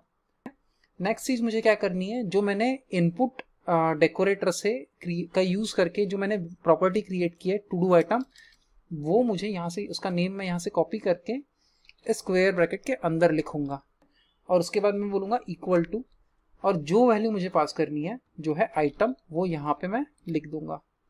अब मैं अगर इसको सेव करता हूँ तो हमने सक्सेसफुली वैल्यू पास कर दी है टू डू लिस्ट से टू डू आइटम कंपोनेंट में। हम फिर से एक बार देखते हैं हमने क्या किया। हमने इंपोर्ट किया इनपुट डेकोरेटर को। इनपुट डेकोरेटर का यूज करके हमने टू डू आइटम नाम का एक प्रॉपर्टी क्रिएट की। टू डू आइटम जो प्रॉपर्टी क्रिएट की, अब वो होल्ड करेगी वैल्यू जो हम टू डू लिस्ट से पास करेंगे। अब वो स्पेसिफाई करने के लिए हम वापस जाएंगे टू डू लिस्ट में, जहाँ पे हमने इसका सिलेक्टर यूज किया था टैग, वहाँ पे हम स्क्वायर ब्रैकेट्स के अंदर उस प्रॉपर्टी का नेम लिखेंगे जो हमने क्रिएट किया है, जो है टू डू आइटम। उस प्रॉपर्टी का नेम हमने लिख दिया, और उसके इक्वल टू में हमने लिखा जो वैल्यू जो हमें पास करनी है, जो इस सिचुएशन में आइटम में है। अब हमने वैल्यू पास तो कर दी, अब हमें वो डिस्प्ले भी करनी है। तो डिस्प्ले करने के लिए मैं सिंपली इस प्रॉपर्टी को यूज कर सकता हूँ। इंटरपोलेशन के अंदर मैं ये जो सारा कोड है मैं यहाँ से हटा देता हूँ और यहाँ पे इंटरपोलेशन सिंपली लिखता हूँ और यहाँ पे मैं टू डू आइटम लिखता हूँ। अब मैं इसको सेव करता हूँ और मेरे वेब ब्राउजर पे वापस जाता हूँ और यहाँ पे कुछ भी अगर मैं टाइप करता हूँ सम जिब्रिश टेक्स्ट और इसको सेव करता हूँ तो आप यहाँ पे देख सकते हैं कि मैंने सक्सेसफुली टू डू लिस्ट से वैल्यू पास कर दी है टू डू आइटम को। अगर मैं यहाँ पे और भी वैल्यूज पॉपुलेट करता हूँ तो मेरी लिस्ट जो है वो बड़ी बड़ी होती जा रही है। अब हम नेक्स्ट चीज देखते हैं कि ये जो टू डू आइटम्स हम यहाँ पे ऐड कर रहे हैं इनको हम डिलीट कैसे कर सकते हैं। हमको यूजर को एक डिलीट बटन भी देना है हर एक टू डू आइटम के आगे, जिस पे क्लिक करके वो उस स्पेसिफिक आइटम को लिस्ट से निकाल पाए। तो वो करने के लिए सबसे पहले मैं मेरे टू डू आइटम कंपोनेंट पे जाऊंगा जिसका यूज करके हम आइटम्स डिस्प्ले कर रहे हैं। अब वहां पे मैं क्रिएट करूंगा एक बटन का नाम मैं देता हूँ डिलीट और इस पे अब मैं लगाता हूँ क्लिक इवेंट और ये इसकी कॉलबैक मेथड होगी सिंपली डिलीट। अब मैं क्या करूंगा, अब मैं इसको सेव कर लेता हूँ और सबसे पहले तो ये मेथड क्रिएट करता हूँ। तो मैं टू डू आइटम कंपोनेंट पे जाता हूँ, यहाँ पे मैं बोलता हूँ डिलीट। ये कुछ भी रिटर्न नहीं करेगी मेथड, इसलिए मैं इसको सिंपली यहाँ पे वॉइड रिटर्न करूंगा। अब यहाँ पे मैं बोलता हूँ console log डिलीट। अभी हम सिर्फ डिलीट console log कर रहे हैं, हम सिर्फ चेक कर लेते हैं कि हमारा क्लिक इवेंट काम कर रहा है या नहीं। अब मैं इसके कंसोल को ओपन करता हूँ, यहाँ पे मैं एक दो आइटम्स ऐड कर देता हूँ। लेट्स से मैंने यहाँ पे ऐड किया XYZ, उसके बाद समथिंग। तो यहाँ पे आप देख सकते हैं कि हर एक आइटम के बाद एक डिलीट बटन यहाँ पे आ रहा है। अब मैं अगर इस बटन पे क्लिक करता हूँ तो मुझे डिलीट यहाँ पे मिल रहा है। अब यहाँ तक तो बात ठीक थी, लेकिन अभी हमारे पास प्रॉब्लम स्टेटमेंट ऐसा है कि हमारा जो एरे है जिसमें सारे के सारे टू डू आइटम्स हम स्टोर कर रहे हैं वो है टू डू लिस्ट कंपोनेंट में, और हम आइटम्स जो डिस्प्ले कर रहे हैं to do component dot TS में कर रहे हैं। तो इस सिचुएशन में क्या होगा, जो हमारा टू डू आइटम कंपोनेंट है उसको हमारे ऊपर यानी पेरेंट कंपोनेंट को, अगर मैं अभी टू डू लिस्ट कंपोनेंट की फाइल ओपन करता हूँ तो ये है मेरा to do list component h.html, इसका चाइल्ड कंपोनेंट है टू डू आइटम। तो ये जो टू डू आइटम है इसके अंदर ये हमारा बटन है डिलीट बटन। तो ये बटन के क्लिक के बाद इस कंपोनेंट को इसके पेरेंट को बताना पड़ेगा, यानी कि टू डू लिस्ट को बताना पड़ेगा कि डिलीट बटन क्लिक हुआ है और आप एरे से वो जो एलिमेंट है जिसपे डिलीट बटन क्लिक हुआ है वो निकाल दो। तो वो मैं कैसे कर सकता हूँ, तो वो करने के लिए मेरे पास एक बहुत ही सिंपल वे है। एक कंपोनेंट कम्युनिकेशन का पार्ट है ये एंगुलर का, तो उसका यूज करके हम चाइल्ड कंपोनेंट से कुछ भेज सकते हैं मेरे पेरेंट को। तो मैं यहाँ पे बोलूंगा सिंपली आउटपुट। तो मैं यहाँ से एंगुलर कोर से आउटपुट नाम का डेकोरेटर इंपोर्ट करूंगा। जैसे मैंने इनपुट किया था वैसे ही मैं आउटपुट इंपोर्ट करूंगा। उसी के साथ मैं एक और चीज इंपोर्ट करूंगा, वो होगा इवेंट इमिटर। तो मैं एक इवेंट इमिटर क्रिएट करूंगा। उसके बाद मैं यहाँ पे बोलता हूँ @output ऑन डिलीट। ये जो है ये मेरे इवेंट इमिटर का नाम होगा। ये एक मेरा इवेंट इमिटर है। ये रिटर्न अभी कुछ भी करेगा। ये जो है ये चीज टाइपस्क्रिप्ट का एक जेनरिक फीचर है। इसमें ये सिंपली बताता है कि इवेंट इमिटर बेसिकली इमिट क्या करेगा। तो फिलहाल मैंने इसको इन ही रखा है, अगर आप स्पेसिफिक चीज भी रख सकते हैं जैसे स्ट्रिंग या नंबर। उसके बाद मैं बोलूंगा न्यू इवेंट इमिटर। तो ये बेसिकली सिंटैक्स है एक इवेंट इमिटर को क्रिएट करने का। ऑन डिलीट उसका टाइप है इवेंट इमिटर, ठीक है। वो रिटर्न इन ही मैंने फिलहाल रखा है और उसके बाद मैंने एक न्यू इवेंट इमिटर का इंस्टेंस यहाँ पे क्रिएट कर दिया। अब मुझे क्या करना है, मुझे बोलना है this dot on delete dot emit. तो अभी for the sake of this tutorial मैं यहाँ पे सिंपली इमिट करता हूँ हेलो इमिट करता हूँ और उसको सेव कर देता हूँ। अब ये क्या करेगा, टू डू आइटम जो कंपोनेंट है जब भी कोई डिलीट बटन को प्रेस करेगा तो ये हेलो इमिट करेगा। अब मुझे ये हेलो कैप्चर भी करना है मेरे टू डू लिस्ट में। तो मैं क्या करूंगा, आपने अगर पहले देखा होगा तो हमने इवेंट्स पे वो जो स्क्वायर करली ब्रैकेट्स आते हैं, नॉट करली राउंड ब्रैकेट्स आते हैं, उनका यूज करके इवेंट्स कैप्चर किए थे, जैसे क्लिक इवेंट हो गया। सो उसी तरीके से मैं ये भी इवेंट कैप्चर कर सकता हूँ। तो मैं यहाँ से ये इवेंट को कॉपी करता हूँ अब इस टू डू आइटम कंपोनेंट पे जाता हूँ मैं यहाँ पे, और यहाँ पे मैं बोलता हूँ, यहाँ पे उसने ऑटो सजेस्ट भी मुझे दे दिया है। यहाँ पे मैंने जैसे ही हमने क्लिक इवेंट लगाया था, सिमिलरली हमने यहाँ पे ऑन डिलीट इवेंट लगाया। अब मैं यहाँ पे बोलूँगा डिलीट। ठीक है, हमने यहाँ पे भी एक डिलीट मेथड बना लिया टू डू लिस्ट में। अब ये मेथड मैंने यहाँ पे सबसे पहले क्रिएट कर लेता हूँ। अब मैं बोलूँगा वॉइड, उसके बाद जो भी कुछ मुझे डिलीट भेजेगा उसको मैं एक्सेप्ट करूँगा इवेंट में, इवेंट ऑब्जेक्ट में, और वो इवेंट में पास कर दूंगा इस मेथड को। अब मैं इस इवेंट को कंसोल लॉग करता हूँ यहाँ पे। ठीक है, और मैं यहाँ पे बोलता हूँ इवेंट। अब ये मुझे एरर क्यों दे रहा है? ठीक है, तो इसका हमने टाइप स्पेसिफाई नहीं किया, तो इसका टाइप मैं फिलहाल इन ही रख देता हूँ। अब मैं इसको सेव करके मेरे वेब ब्राउजर पे वापस आता हूँ, और यहाँ पे हम पहले कुछ ऐड कर देते हैं, सेव। अब मैं अगर डिलीट प्रेस करता हूँ तो आप यहाँ पे देख सकते हैं कंसोल में कि टू डू लिस्ट कंपोनेंट में हमें हेलो मिल रहा है, जो हमने भेजा था हमारे टू डू आइटम कंपोनेंट से। तो एक बार फिर से मैं आपको रिवाइज करवा देता हूँ कि चाइल्ड टू पेरेंट कम्युनिकेशन कैसे होगा। ये है मेरा child component, to do item component, और टू डू लिस्ट कंपोनेंट मेरा पेरेंट कंपोनेंट है। सबसे पहली चीज क्या की, मैंने मेरे चाइल्ड कंपोनेंट में आउटपुट और इवेंट इमिटर, ये दो चीजें इंपोर्ट की एंगुलर कोर लाइब्रेरी से। फिर मैंने एक नया इवेंट इमिटर का प्रॉपर्टी क्रिएट किया, जिसमें मैंने इवेंट इमिटर का एक नया इंस्टेंस क्रिएट किया, और जो भी मेथड पे, यानी कि जैसे क्लिक मेथड पे डिलीट कॉल होगा, और डिलीट मेथड क्या बोलेगा, ऑन डिलीट डॉट इमिट, जो हमने इवेंट इमिटर क्रिएट किया है उसका इमिट मेथड यूज करके हम एक नया इवेंट इमिट कर रहे हैं।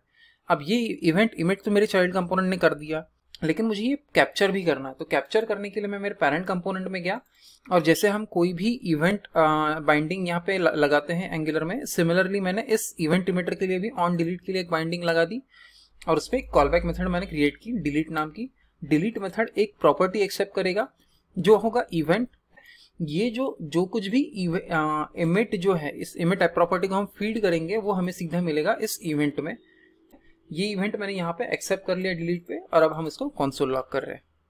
सो ये था हमारा चाइल्ड टू पेरेंट कम्युनिकेशन। लेकिन मुझे अगर इस एरे के एलिमेंट डिलीट करना है तो मुझे यहाँ से सिर्फ हेलो भेज के काम नहीं चलने वाला है मेरा। मुझे क्या करना पड़ेगा, मैं सीधा यहाँ से टू डू आइटम जो है, जो हम डिस्प्ले कर रहे हैं, वही ऊपर भेज देता हूँ। तो मैं यहाँ पे बोलूंगा टू डू आइटम। अब मैं इसको सेव करता हूँ। अब यहाँ पे मेरे वेब ब्राउजर पे देखता हूँ तो मुझे यहाँ पे टू डू आइटम दिखेगा, तो मैं बोलूंगा ABCD सेव। ठीक है, अब मैं जब डिलीट प्रेस करता हूँ तो यहाँ पे मुझे सीधा ABCD देता है। तो मैं क्या कर सकता हूँ, ABCD सर्च करके उस एरे से मैं इसको डिलीट कर सकता हूँ। लेकिन इसमें एक प्रॉब्लम है, लेट्स से अगर मैं 2 बार ABCD ले रहा हूँ तो उस समय में मेरा एरे कंफ्यूज हो जाएगा कि कौन सा एग्जैक्टली ABCD मुझे डिलीट करना है। तो इसके लिए बेटर वे है, instead of sending the value back, हम उसका इंडेक्स नंबर भी सेंड कर सकते हैं।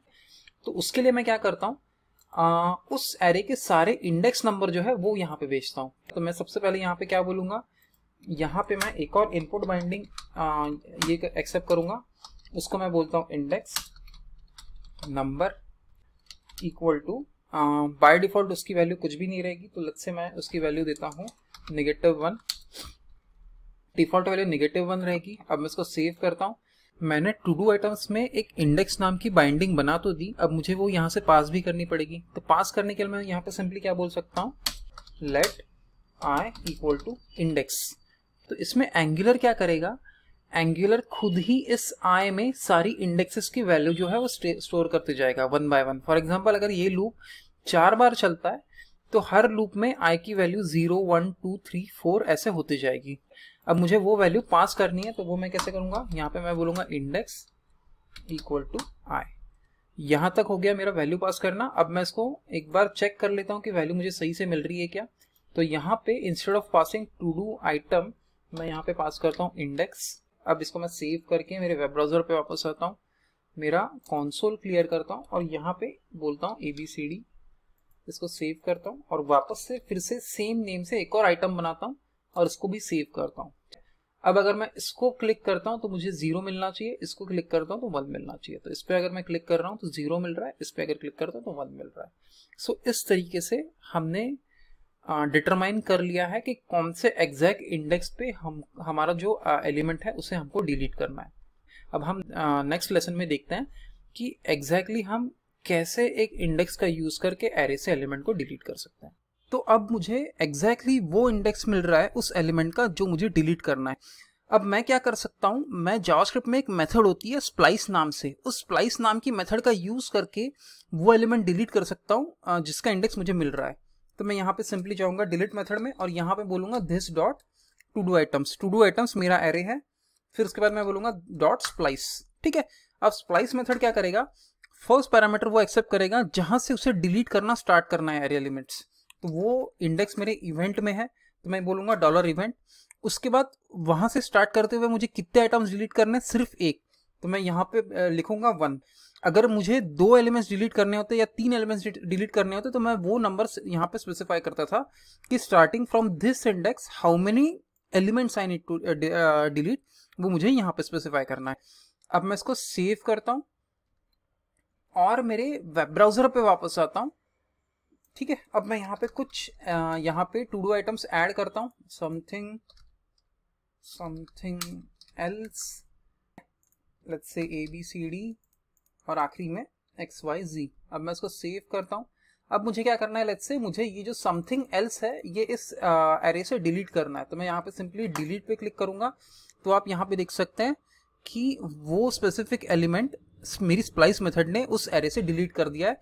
और ऑटोमेटिकली जैसे ही वो डिलीट हुआ, एंगुलर ने उसकी बाइंडिंग्स अपडेट कर दी, ng फॉर लूप फिर से रीरेंडर हुआ और उसने जो लेटेस्ट मेरे एलिमेंट्स थे वहां पे रन टाइम पे चेंज करके अपडेट किए मेरे डॉम पे।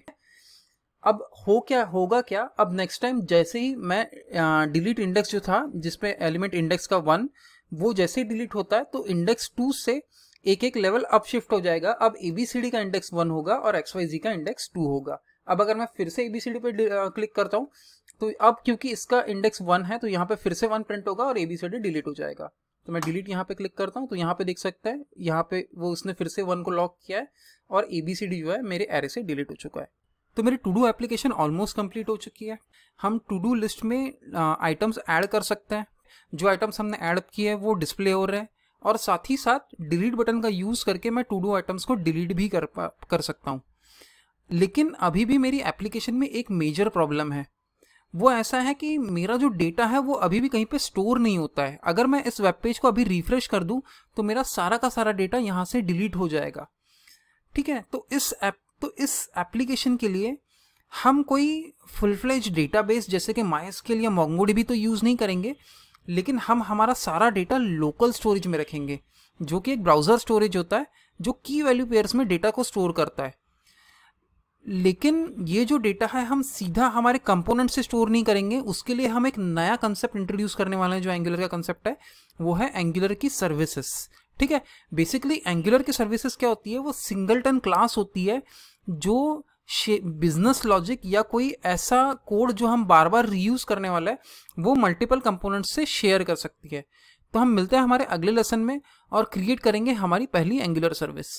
अब सबसे पहली चीज मैं क्या करूंगा, मैं एक फाइल क्रिएट करूंगा जहां पे मैं मेरा सर्विस का सारा कोड लिखूंगा। For the sake of this tutorial वो जो फाइल है मैं ऐप फोल्डर में क्रिएट करने वाला हूं। आप सर्विस जो है आपके एप्लीकेशन में कहीं पे भी SRC में ऐप जो है वहां पे कहीं पे भी आप क्रिएट कर सकते हो। ठीक है, अब मैं सबसे पहले इन दोनों फोल्डर्स को कोलैप्स कर लेता हूं और मेरे ऐप कंपोनेंट के अंदर एक नई फाइल क्रिएट करता हूं। फाइल का नाम मैं दूंगा local storage dot service dot ts। जैसा हम कंपोनेंट क्रिएट करते समय पे dot component dot ts file name देता है, वैसा ही अगर हम सर्विस क्रिएट कर रहे हैं तो हम बोलते हैं डॉट सर्विस डॉट ts। अब नेक्स्ट चीज हम क्या करेंगे, हम यहाँ पे एक डेकोरेटर इंपोर्ट करेंगे। उस डेकोरेटर का नाम होगा इंजेक्टेबल, और वो इंजेक्टेबल डेकोरेटर हम कहाँ से इंपोर्ट करेंगे, एंगुलर कोर से। अब नेक्स्ट चीज मैं क्या करता हूँ, उस डेकोरेटर को मैं यूज करता हूँ मेरे क्लास के पहले। तो मैं बोलूंगा इंजेक्टेबल, यहाँ पे मैं कुछ मेटा डेटा प्रोवाइड कर रहा हूँ, प्रोवाइड इन रूट। अब इसका मतलब क्या होता है हम थोड़ी देर बाद देखेंगे। अब मैं बोलता हूँ एक्सपोर्ट क्लास, यहाँ पे मैं बोलूंगा लोकल स्टोरेज, मैं क्लास नेम दे रहा हूँ उसको सर्विस।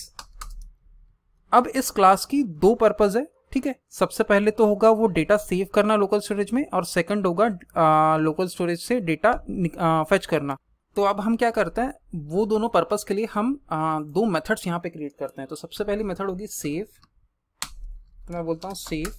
अभी के लिए फिलहाल मैं यहाँ पे लिखता हूँ console.log सेव। ये मेथड रिटर्न कुछ भी नहीं करेगा, तो इसके लिए मैं यहाँ पे लिखूंगा void। नेक्स्ट चीज मैं लिखूंगा fetch। फेच मतलब हम डेटा यहाँ से लोकल स्टोरेज से रिट्राइव करेंगे। अगेन ये मेथड अभी रिटर्न कुछ भी नहीं कर रहा है, तो मैं यहाँ पे बोल रहा हूँ void, और उसके बाद मैं बोलता हूँ console। यहाँ पे मैंने लिखा था save, तो यहाँ पे मैं लिखता हूँ fetch। अब हम क्या करते हैं, हमें ये सर्विस यूज करनी है हमारे कंपोनेंट में, तो हम ये सर्विस इंजेक्ट करेंगे हमारे कंपोनेंट में। तो उसके लिए मैं क्या करता हूँ, मेरे टू डू लिस्ट कंपोनेंट में जाता हूँ और यहाँ पे सबसे पहले उस क्लास का कंस्ट्रक्टर क्रिएट करता हूँ। ठीक है, नेक्स्ट चीज मैं क्या करूंगा, यहाँ पे मैं बोलूंगा प्राइवेट, उसके बाद मैं बोलूंगा लोकल स्टोरेज, और उसके आगे मैं उस मैं प्रॉपर्टी का या फिर उस वेरिएबल का मैं टाइप डिफाइन करूंगा लोकल स्टोरेज। तो यहाँ पे मैंने लिखा इंपोर्ट किया सबसे पहले लोकल स्टोरेज सर्विस, एक प्रॉपर्टी क्रिएट की प्राइवेट लोकल स्टोरेज, और उसका जो टाइप था मैंने बोला लोकल स्टोरेज सर्विस। अब एंगुलर क्या करेगा, angular by default local storage का जो इंस्टेंस है, क्योंकि एक सिंगल रन सर्विस है तो इसका एक ही इंस्टेंस होगा, वो इंस्टेंस वहां से रिट्राइव करेगा और वो इस वेरिएबल में वो इंस्टेंस स्टोर कर देगा, जो कि हम अब इस कंपोनेंट में कहीं पे भी यूज कर सकते हैं। तो अब यहाँ पे मैं अगर बोलता हूँ सेव की जगह पे this dot local storage dot save, और अब अगर इसमें इस मेथड को मैं यहाँ पे कॉल करता हूँ, तो आप मेरे वेब ब्राउजर पे यहाँ पे देख सकते हैं कि जब भी मैं सेव बटन पे क्लिक कर रहा हूँ तो यहाँ पे सेव ये टेक्स्ट लॉग हो रहा है, क्योंकि हम यहाँ पे सेव मेथड को कॉल कर रहे हैं। यहाँ पे हमें एक और प्रॉब्लम फिक्स करनी है, हमें एक वैलिडेशन लगाना है कि अब कि अगर यहाँ पे एम्प्टी हो, ये जो इनपुट बॉक्स है वो अगर एम्प्टी हो तो हमें सेव जो फंक्शनलिटी है वो परफॉर्म नहीं करनी है। तो ये सारी चीज़ें अब हम देखेंगे हमारे नेक्स्ट लेसन में, जहाँ पे हम ये वैलिडेशन भी लगाएंगे और साथ ही साथ हम देखेंगे कि हम लोकल स्टोरेज का यूज़ करके कैसे हम डेटा हमारा स्टोर कर सकते हैं और रिट्राइव कर सकते हैं।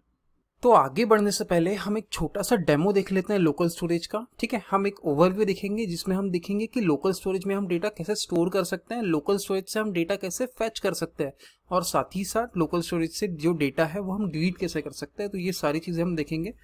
तो अगर आपको लोकल स्टोरेज एक्सेस करना है आपके वेब ब्राउजर पे, तो आपको वेब ब्राउजर का कंसोल ओपन करना पड़ेगा।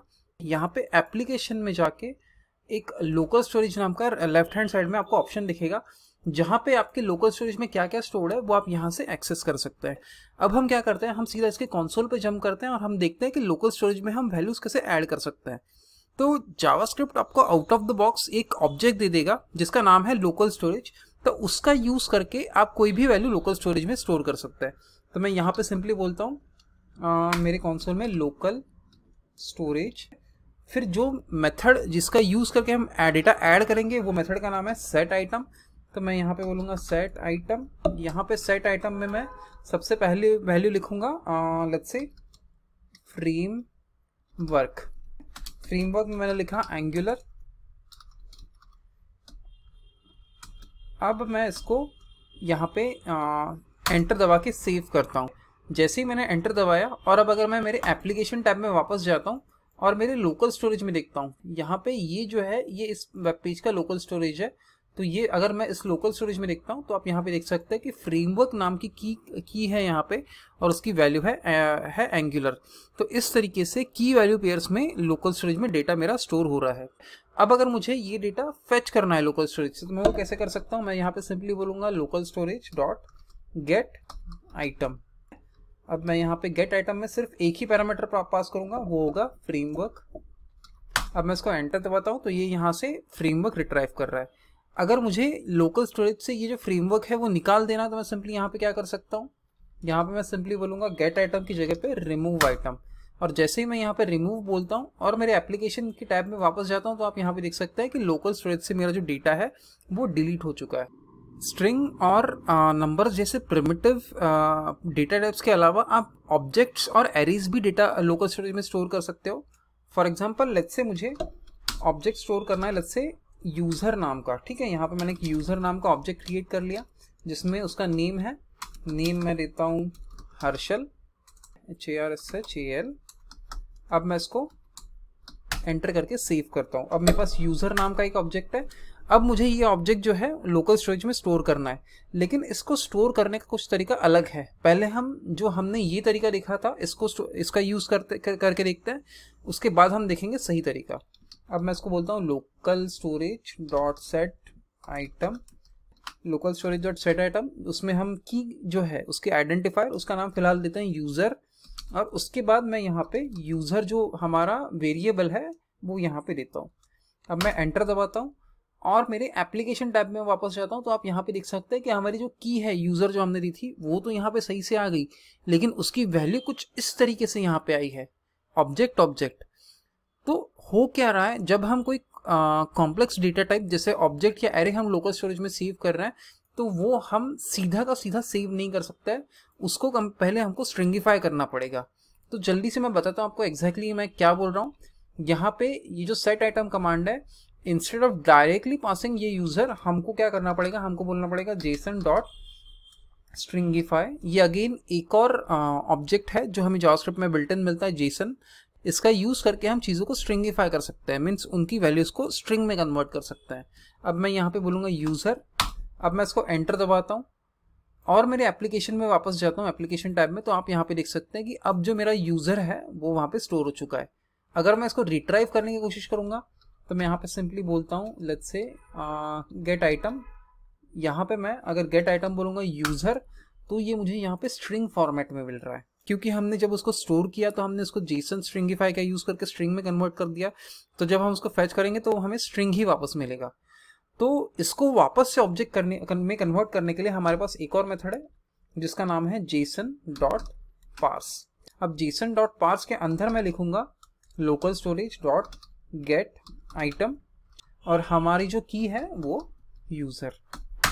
अब मैं अगर एंटर दबाता हूँ यहाँ पे, तो आप यहाँ पे देख सकते हैं कि जो हमारा लोकल स्टोरेज था, gate item method local storage की, उसने पहले फेच करके लाया वो ऑब्जेक्ट स्ट्रिंग फॉर्मेट में, और उसके बाद वो ऑब्जेक्ट पास हुआ जेसन पार्स को, जिसने वो ऑब्जेक्ट को पार्स करके जो उसका एक्चुअल ऑब्जेक्ट था वो हमें रिटर्न किया है।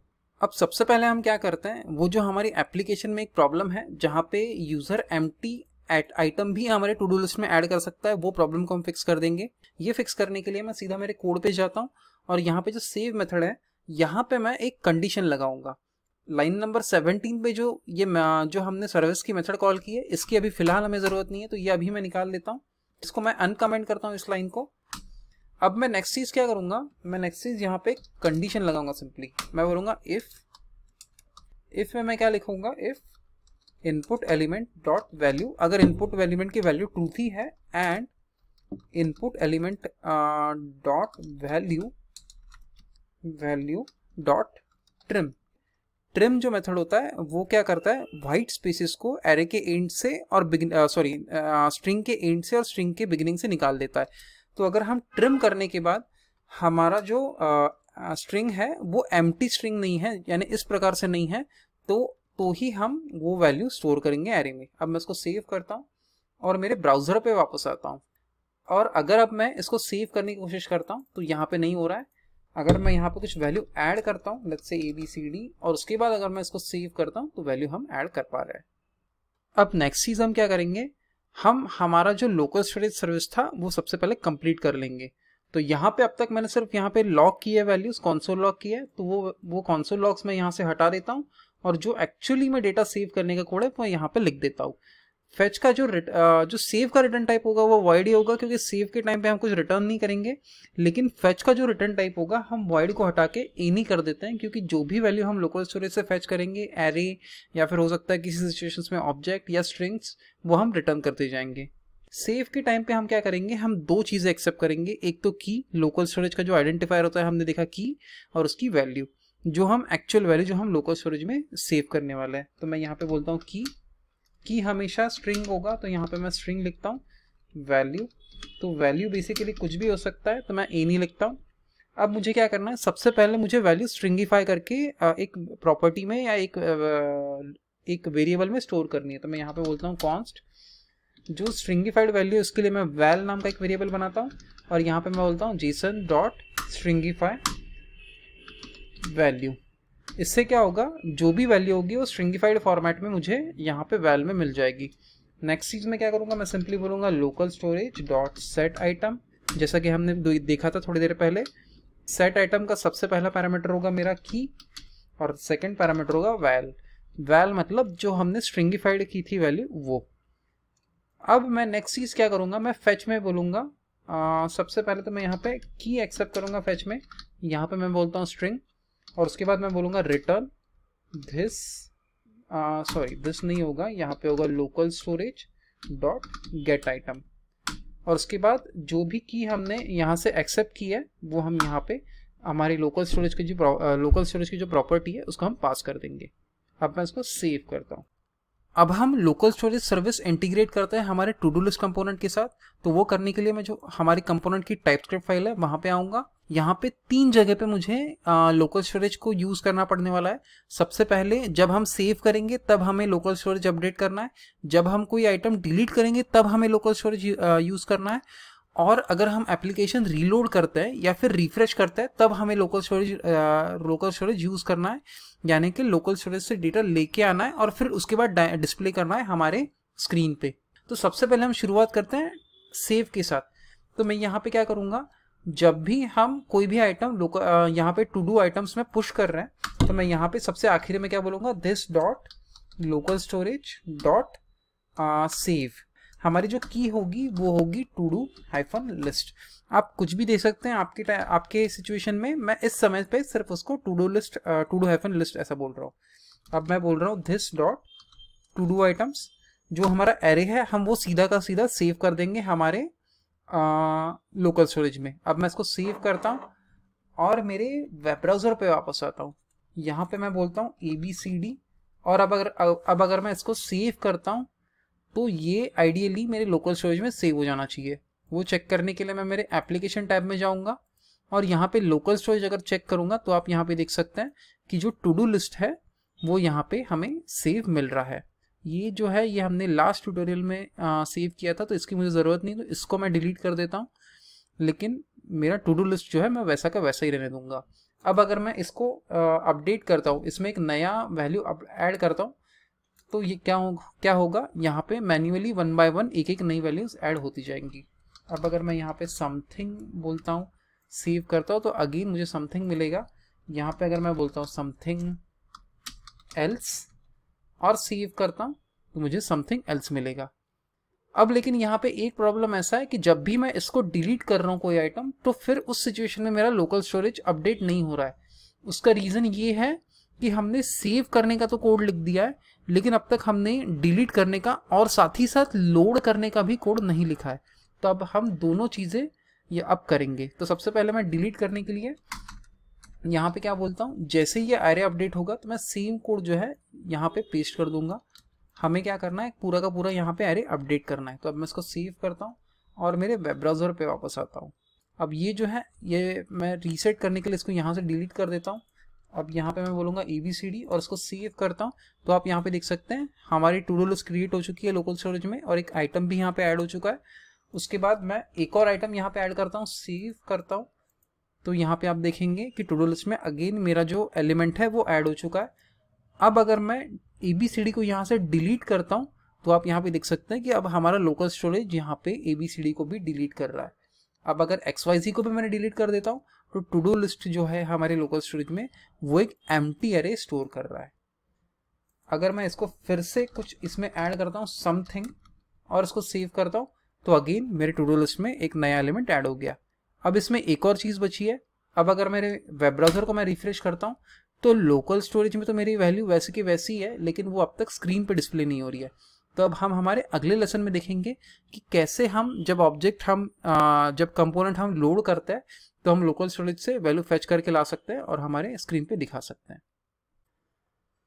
तो जब एंगुलर का कंपोनेंट लोड होता है तो हमें अब क्या करना है, हमें लोकल स्टोरेज से डेटा फेच करके लाना है और वो स्क्रीन पे डिस्प्ले करना है। अब वो करने के लिए मैं एंगुलर का एक बिल्ट इन फीचर यूज करूंगा जिसका नाम है एंगुलर हुक्स। हुक्स में एक मेथड होता है ng on init नाम का, जब भी कंपोनेंट लोड होता है तो वो बाय डिफॉल्ट उस मेथड को कॉल करता है। तो वो मेथड यूज करूंगा मैं डेटा लोड करने के लिए। तो मैं यहाँ पे सिंपली क्या करूंगा, मैं सबसे पहले यहाँ से मैं एक इंटरफेस इंपोर्ट करूंगा एंगुलर कोर से। उस इंटरफेस का नाम है ऑन इनिट। ये इंटरफेस इंप्लीमेंट करूंगा मेरे कंपोनेंट क्लास पे। यहाँ पे मैं बोलूंगा ऑन इनिट। अब जैसे ही मैं ये इंटरफेस इंप्लीमेंट करता हूँ, ये मुझे एक एरर देगा और ये बताएगा कि ng onInit ये मेथड मेरी मिसिंग है मेरे कंपोनेंट क्लास पे। तो मैं यहाँ पे ये मेथड क्रिएट कर लेता हूँ।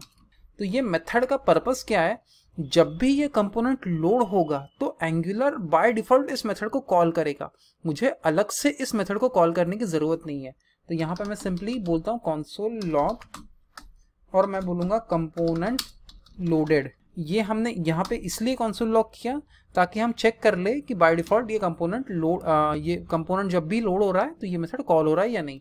अब अगर मैं मेरे वेब ब्राउजर पे वापस जाता हूँ तो आप यहाँ पे देख सकते हैं कि हमारा जो टेक्स्ट है वो यहाँ पे प्रिंट आउट हमें मिल रहा है। अब मुझे क्या करना है, अब मुझे ये तो पता है कि जब भी मेरा कंपोनेंट लोड होगा तो बाय डिफॉल्ट ये मेथड कॉल होगा। अब मुझे क्या करना है, मुझे जो भी लोकल स्टोरेज में डेटा स्टोर्ड है वो मुझे फेच करके लाना है और इस मेथड के अंदर मुझे वो टू डू आइटम्स को असाइन करना है। तो वो सब करने के लिए सबसे पहले मैं क्या करूँगा, मैं बोलूँगा यहाँ पे कॉन्स्ट एक वेरिएबल मैंने क्रिएट किया टेम्पररी, इसका नाम मैं देता हूँ to do list equal to this dot local storage dot fetch. तो ये जो लोकल स्टोरेज का फेच मेथड हमने बनाया था, इसका यूज करके हम लोकल स्टोरेज से डेटा फेच करके लाएंगे। ये मेथड जो है हमारा लोकल स्टोरेज सर्विस में है। तो फिलहाल इस मेथड में एक प्रॉब्लम ऐसा है कि हमने जब डेटा सेव कर रहे हैं तो हम उसको स्ट्रिंगिफाई कर रहे हैं, लेकिन हम जब डेटा फेच कर रहे हैं तो उसको पार्स नहीं कर रहे हैं। तो अब जल्दी से हम वो कर लेते हैं। मैं यहाँ पे इसको कट कर लेता हूँ और यहाँ पे मैं बोलता हूँ कॉन्स्ट डेटा। सबसे पहले मैं जो भी लोकल स्टोरेज से फेच करके लाऊंगा वो एक डेटा वेरिएबल में स्टोर कर लूंगा। अब अगर लोकल स्टोरेज में वैल्यू है, इसका मतलब अगर यहाँ पे डेटा है तो मैं रिटर्न करूंगा जेसन डॉट पार्स। ठीक है, जेसन डॉट पार्स डेटा। अगर डेटा है तो हमने डेटा को पार्स करके रिटर्न कर दिया, अदरवाइज हमने रिटर्न किया नल। ये जो है एक टर्नरी ऑपरेटर है और ये मेरी कंडीशन है। अगर डेटा है and data dot length is greater than 0, अगर डेटा की लेंथ 0 से ज़्यादा है तो हमने डेटा को पार्स करके रिटर्न किया, अदरवाइज हमने इसको नल रिटर्न किया। अब मैं इसको सेव करता हूँ और वापस मेरे कंपोनेंट में आता हूँ। यहाँ पे जो की हमें पास करनी है वो सेम होगी जो हमने सेव करते टाइम पे यूज़ की थी। तो मैं यहाँ पे टू डू लिस्ट जो की है हमारी, इसको पास कर देता हूँ। अब मुझे क्या चेक करना है, अगर इसकी वैल्यू नल नहीं है तो मैं सिंपली एक इफ कंडीशन से चेक कर लूँगा, इफ टू डू लिस्ट। ठीक है, अगर टू डू लिस्ट में वैल्यू है तो हम यहाँ पे बोलेंगे this dot to do items equal to do list. अब मैं अगर इसको सेव करता हूँ और मेरे वेब ब्राउजर पे वापस आता हूँ तो बाय डिफॉल्ट हमें यहाँ पे समथिंग जो है जो हमारे लोकल स्टोरेज में था वो हमें यहाँ पे डिस्प्ले हो रहा है। अब अगर मैं इसको कुछ और ऐड करता हूँ, कोई और चीज़ें, अगर मैं लेट्स से यहाँ पे ऐड करता हूँ ABCD और उसके बाद मैं ऐड करता हूँ XYZ, उसके बाद लेट्स से मैं एक और चीज़ यहाँ पे ऐड करता हूँ, लेट्स से सैम्पल डेटा, और उसको सेव करता हूँ, तो यहाँ पे मेरे लोकल स्टोरेज में वैल्यूज़ ऐड होते जा रही है। और अगर मैं मेरे वेब पेज को रिफ्रेश करता हूँ तो आप यहाँ पे देख सकते हैं कि जो मेरी वैल्यूज़ थी वो भले ही मैंने पेज रिलोड किया, लेकिन वो क्या कर रहा है, वो जैसे ही पेज रिलोड होता है तो वो डेटा लोकल स्टोरेज से फेच करके ला रहा है और मेरी स्क्रीन पे डिस्प्ले कर रहा है।